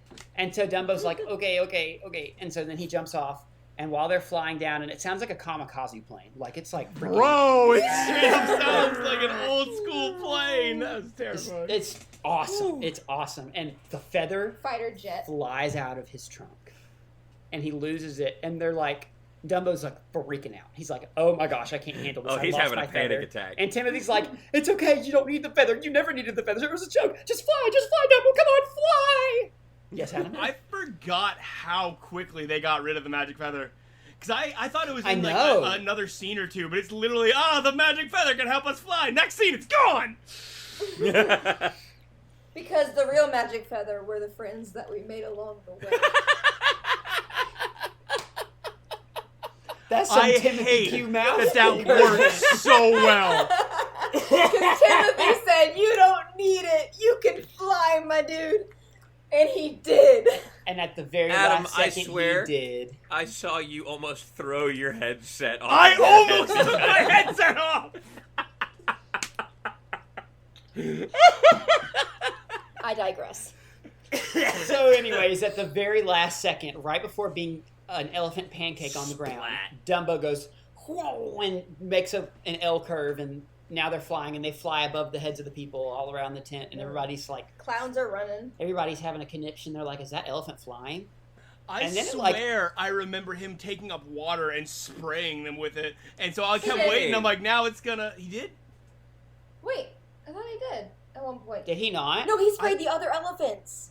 That's what he With the did. He peanuts. got water and sprayed See, the I other remember... No, elephants. he got the... It was peanuts. peanuts. Yeah, the It was the peanuts. Because I remember the peanuts. peanuts where he starts shooting it out like a machine gun on the back of a Like, plane. And I'm like... And my only thought when that happened was... This is for doubting me. My only thought when that happened was the U.S. would draft him, would try to use him in the military. I mean, you see later on when he becomes famous. Hang Oh on. my gosh, I just had a stroke. When he becomes famous, and it shows like that newspaper article of like They the modeled planes of the bombers jets that after look him. like him. Which is kind of morbid, but also really cool. So, anyways, he's flying around, and then it cuts straight to the end. Like, it just You gotta cuts to the remember, next this scene, is and before America really got involved in World War II. Because this came out Yes. before Pearl Harbor. yes, Which- this, oh this my is gosh. before any... So what, Aaron? What did you say was supposed to come out the day of Pearl Harbor? Time Magazine. Yeah. Time Magazine was releasing an issue with Dumbo on the cover in celebration of his success. And of the Okay. success of Because the movie. imagine That if would've this been movie came out like the same week as Pearl Harbor, when he had Ugh. swooped down and started like firing on people. that would have gotten so much backlash. It would have been we'd be having a very different conversation right now. Oh yeah. Yes. But we cut to the end, and you see at the very end of the train, there's a He has really a really nice private car. caboose, a private car for Dumbo, and his mom is sitting there at the back watching him fly, and the crows come back with the She reprise. needed that.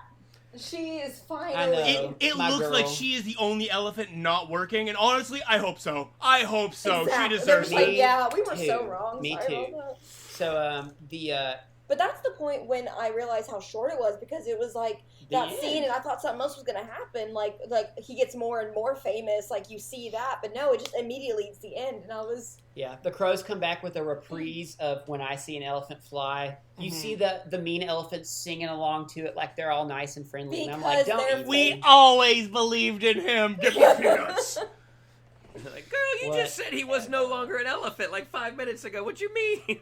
Clearly, This he's is so not. He's a cool. bird at this point. But No. He identifies as a fighter jet. I hate you. Oh my gosh. Aaron, wrap this up.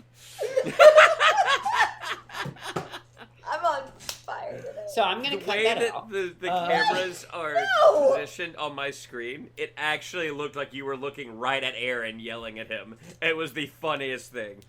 Don't you dare. So, as Abby mentioned a minute ago, you see some really cool shots of newspapers showing that Dumbo has just become extremely famous, and then he ends up landing in his mother's lap, and the movie ends. And that is 1941's Dumbo, a quickie but a goodie. And yet we've been talking for 2 hours already. Well, we ramble, so. That's true. So that is Dumbo. We love Dumbo. I want to hear. I'm gonna say each of y'all's favorite character, but I think all of ours are probably. Do we want to do Timothy. the? Do we want to do this? The Sorcerer Mickey clause, where it's like, all right, besides the obvious. Do any of y'all have a favorite that's not Timothy Q? Raise your hand if it's not. Okay, cool. So we all are in favor. Favorite Timothy Q Okay, is we the can do best that. Disney What's character. the next one other than Timothy Q, Sure. like we did last Next time? favorite after Timothy Q. Adam, go ahead. Oh wow, we're doing this quick.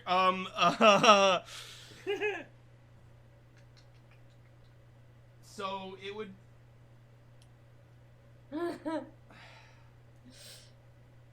Honestly, for terrible reasons, the Ringmaster. Because it's like, it's funny to watch him. I'm like, you should not own a circus. You have no idea what you are doing. He really does. But real talk, the guy that, I don't remember what they renamed him, but the main crow, I really like him. He's actually a lot of fun. He is fun. Yeah. Andrew. Yeah, I'd probably have to say the Crow as well. Timothy Q just takes it away, man. He is Obviously. far and gone like the best character, but I think the Crows were the most fun and best characters after him, because when he called them out on like, hey, you're making fun of a child whose mother is in jail, he's been made a clown, like everyone is just like giving him crap, like, yeah, be proud of yourselves. They're like, oh, dude, I'm sorry, and then immediately turn around and try to help him. And it's not even an apology. It's all right. We messed up. We're sorry. Let's make this right. Let's fix this. Exactly. They immediately go to like, hey, what can we do to help? Yeah. And so I'm like, yeah, these are good characters. Yeah. Abby. Probably Dumbo, just purely because of how stinking adorable. He's so cute. Like every time he was on Those screen, big blue eyes. I couldn't help but say, "Oh my gosh, he's so cute." Yeah. Mhm. I think that's my answer as well. I just fell apart every time he was on screen. That's my answer as well. I was tempted to choose Mr. Stork because I've always loved Mr. Stork, and who doesn't love Sterling Holloway? But I think Dumbo deserves that silver medal. Mm-hmm. What about least favorite character? I think, would we all probably say Elephant, the elephant main matriarch? chick lady. the main one, or just all the elephants in general, really? I may give it to one of the clowns. Okay. Cause it's like there's a like I know they're doing their job. We got this. It's great. You know, why don't make the crowd love us more? You're that's a baby elephant. The fact that you got him to jump from where you did, like, I think we pushed the limit already. 1,000 feet. Let's calm it down a bit. Yeah. Any of y'all, other than anybody, either of y'all think not the elephants? There's so few characters in this movie. It's hard. Yeah. It really is. Yeah, mine's the elephants, the least favorite. Especially Andrew, you're the muted. main one. Oh, I'm so sorry. Did not realize I was still muted. Lampwick. Never mind. I Changing hate my that answer. kid. He should have been on that villain game. Okay, well, Yeah. I guess in the spirit of difference, since all three of y'all have had a different answer, I'll choose the ringmaster. Just why not? Why not? He balanced elephants on a ball. He's not a good person. Initially, I would say the elephants, but at least the elephants got their comeuppance, you know? Yep. The ringmaster kind of didn't, so. Let's go ahead and say our favorite song and our favorite scene. So, Abby, go ahead and start us off. My favorite song is Casey Jr. because I love that song. I always have. And I think my favorite scene would probably be when Mrs. Jumbo first gets Dumbo.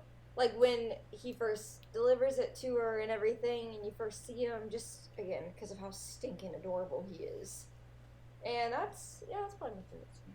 Gotcha. Andrew. I was hoping you'd go Adam next. Okay, we can go Adam next. Okay. So, I need more time to my favorite song by far is the Workers song. I think it's just great. It's so, like, I really like most of the lyrics, I remembered it being closer to Frozen Heart from Frozen, where it was a much more minor key. I got those vibes from it. But at first it was more upbeat, and then as the storm it got more dreary and dreadful and like scary, and I really like it. The Song of the Roustabouts. We stand. Love it.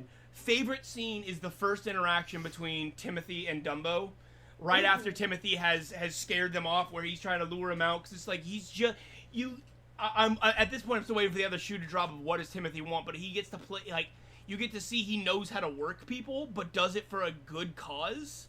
I didn't need to know anything about Timothy's character because I already understand it all. This is a con man. This is a con man that knows how to work people and has decided this kid, his life is already bad. I am making his life better from here on. That's a New York mouse. They don't give you any backstory, and you don't need it. You get Exactly. everything you know just from watching the character. Yeah. Andrew, okay. You ready now? Yes, I'm ready now. My favorite song is When I See an Elephant Fly. It's just a classic. I love it. I love the crows. They're fun. My favorite scene is, I have to agree with Adam. I'm going to combine it with when he scares all the elephants, and then his first interaction with Dumbo. You just see what a golden heart Timothy Q. Mouse has, and just how wonderful of a character he is, like right off the bat, and you just immediately love the friendship that he makes with Dumbo. Yeah, absolutely. My favorite song is "We're Gonna Hit the Big Boss for a Raise." The clowns. No, I'm just kidding. No, my favorite song is "Baby Mine." I definitely tipped my hand earlier. I love "Baby Mine." I've always loved it. It's such a beautiful lullaby, and it makes me think of my mommy. My favorite scene is. I'm having a hard time picking between two of them, but they're back to back. So I'm gonna kind of just say both and say it's the intro. It's the storks bringing the babies, and then all the animals being loaded into the train. I have always loved that. That was always my favorite part of the movie, was the beginning. Seeing just so many fun visual gags all throughout those, and it's just really nostalgic for me now when I watch those. So I'm just gonna say the intro as a whole, and yeah, so that would be my favorite. Is there any part of the movie that y'all disliked or felt was not needed? Like, what would be your least favorite part of the scene? I've already Or established least that. favorite part of the movie. So Abby said pink elephants. For me. Adam, do you have a least favorite part? So I don't know. Like, I've been thinking about this since we started this episode, and I've been trying to figure out what my least favorite part is. And most parts that I'm like, that wasn't great. I'm like, either like I'm like, okay, either this was plot relevant or it was just fun. So I think my least favorite, is it cheating to say the opening credits? No, because it's you, and I would expect that from Because, you, so. like specifically, I didn't talk about this because I didn't feel it was necessary, but, like, I think after something like Pinocchio, which just nailed it, the circus posters were fun, but overall, I'm like, this feels like a step down. It was nice theming, but I think they were trying to be... They were taking the easy way with the credits, for sure. Exactly. It was one of those, like, you could have done better. Andrew? Coming as no surprise at all to anyone, the scene with the kid who's picking on Dumbo. Yeah. I'm such a parent now, and I'm sorry, but like, even if I don't have my daughter with me anymore, if I ever saw someone treating my child like that, I would probably be in jail for child abuse, for underage assault or something. I wouldn't be fighting the kid. I'd be fighting the parent. I'd be like, you let your kid talk to my kid like that. I'd be fighting both.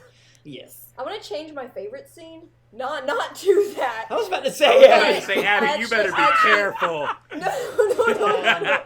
I want to change my favorite scene to when she's bathing Dumbo, when she's washing him. I love that scene. Because that's adorable. That's more adorable when they... That was a possibility for me as Because well. I kind of forgot about it.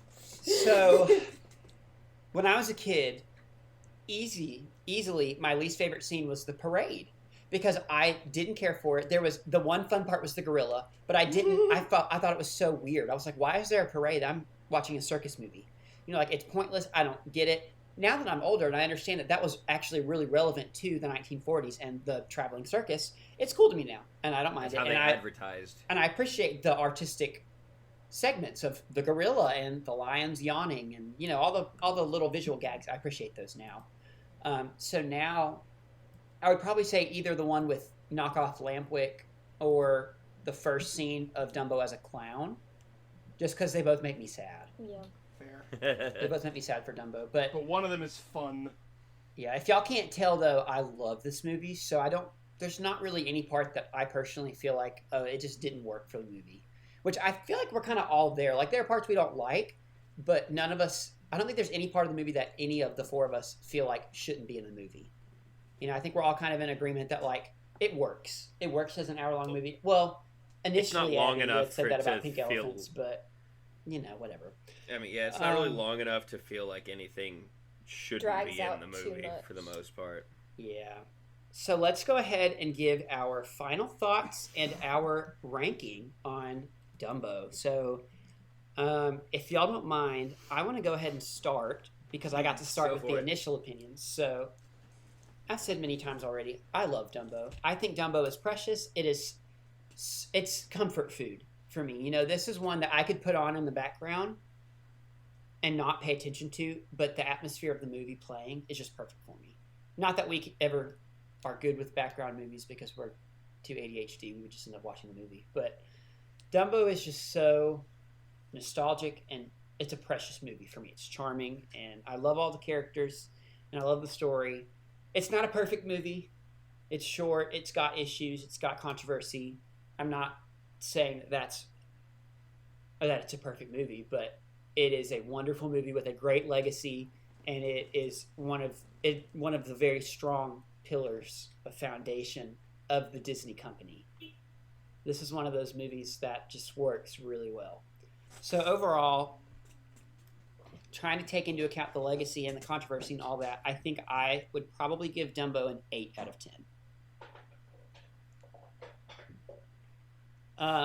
Andrew, go ahead and give us your eating. So Adam, go ahead and No, do Andrew first. Okay, we'll go back to Andrew. We'll go back to Andrew. I have always enjoyed this movie. I've never been as obsessed with it as you have, but I've always loved Dumbo, and even as hard as it was watching through it this time, it's still such a cute, charming movie that it's still fun to watch, and you know, it's never like a bad decision, I guess is what I'm trying to say. I I think I'd have to actually give this one an 8 as well. I really, really enjoyed this movie.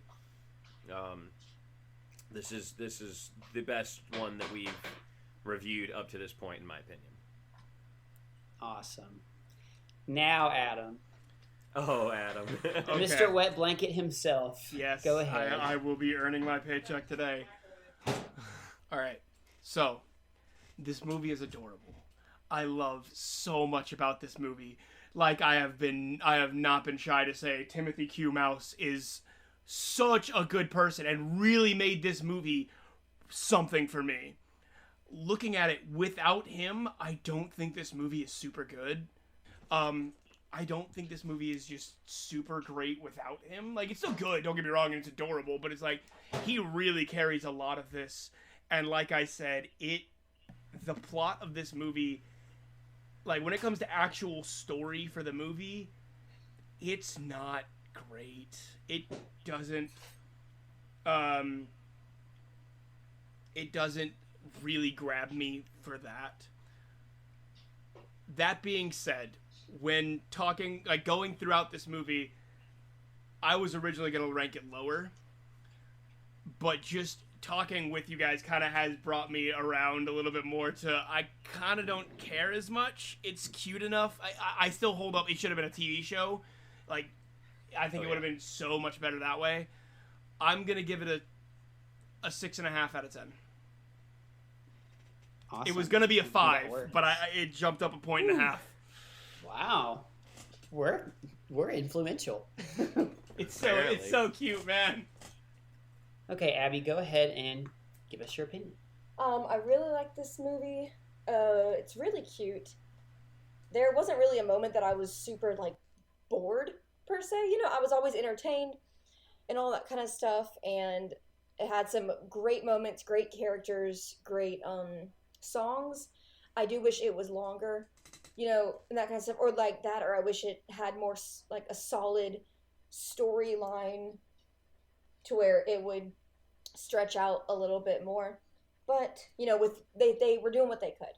Yeah. So, overall, I think I'm going to give it about a 7 out of 10. Awesome. So we have given Dumbo 2 8s, a 7, and a 6.5. It's probably the best so far. This is absolutely the best one that we've ranked so Without far. a doubt. Averaging out to about a 7.5.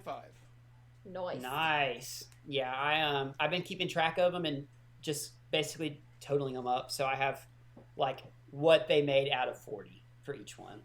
Okay. And so... I'm so dumb. I was going to say, wow, out of 40. Good job, Abby. But, So we'll be able to come back to our rankings later. But so far for us, this is the highest ranking Disney movie. So far. way to go, Dumbo. And so far then, it was the highest Disney, like the highest moneymaker for Disney. Probably. I'm not sure. At that point. It definitely did good. So that has been Dumbo from 1941. So if you are following along with us and you're watching the movies with us and you want to do your homework for next episode, the next movie we're going to be covering is Bambi. Ooh. And Bambi is the final movie in the golden era of Disney, the final of the classics. And then it's the package film. Yep. So Hey. if you're watching along with us, enjoy Bambi while you watch it because it'll be a long time until you get another good one. Also, one thing Bambi's to really... gonna make me cry again. Yeah, probably. Absolutely. Okay, but before we go, because that is it for this episode, before we go, if you are listening to us on Apple Podcasts, I would encourage you to leave a rating and a review. We read the reviews on the podcast. We would love to hear from you, hear your opinion. I'm not going to read it if it's bad because, you know, why would you give me bad blood? But no, I'm just kidding. But we would love to hear from you. We do have a review to read today. Oh, we do? Ooh. We do. Some might say it's biased, but I think it's fair. It's a review from our mother. She created all four of us, so I think it deserves to be read. Absolutely. I didn't know she left a review. She did. She said, I'm excited. "Love it" is the title. She said, "Love the research and fun facts," in quotations, they share. Their playful banter shows that these siblings really enjoy being together. So thanks, Mom. It's all in 100% biased. Abby. I'll take it. So I know that's totally biased because we know her and, you know, whatever. But she's our mother. She gave birth to all four of us, so I think it But deserves she- to be read. but she made it sound professional, so it's okay. She did. So We thanks have- for leaving the review, Mom. Do we have any emails? Thank or We you, don't Mom. have any emails this week, but we do have an email set up. So if you want to send us an email, if you have any questions you want us to answer on the podcast, if you just have anything you want to say to us or anything you want to know about us, send us an email. It is distractedqoc, as in Quartet of Chaos, @gmail.com. No capital letters, no spaces. We would love to hear from you. We will answer basically any question on the podcast, within reason. So, send us an email if you want. Be sure to leave us a review. I already said that. We are so excited to continuously do this podcast. We're grateful for all of you that listen along with us. Catch us next time as we go over Bambi. Do your homework. Do your homework, and we will see y'all next time. So try not to get distracted. We probably will. We And probably we will- will. We will catch you next time. Bye. Bye, everybody. Bye. Why do we wave? They can't see us. The Distracted podcast is inspired by Disorder Every Disney Film, which is a part of the Real Fans for Real Movies network. However, we are not affiliated with this network. We simply liked the idea. Distracted Quartet of Chaos is not affiliated with the Walt Disney Company, and our opinions should not be associated as such.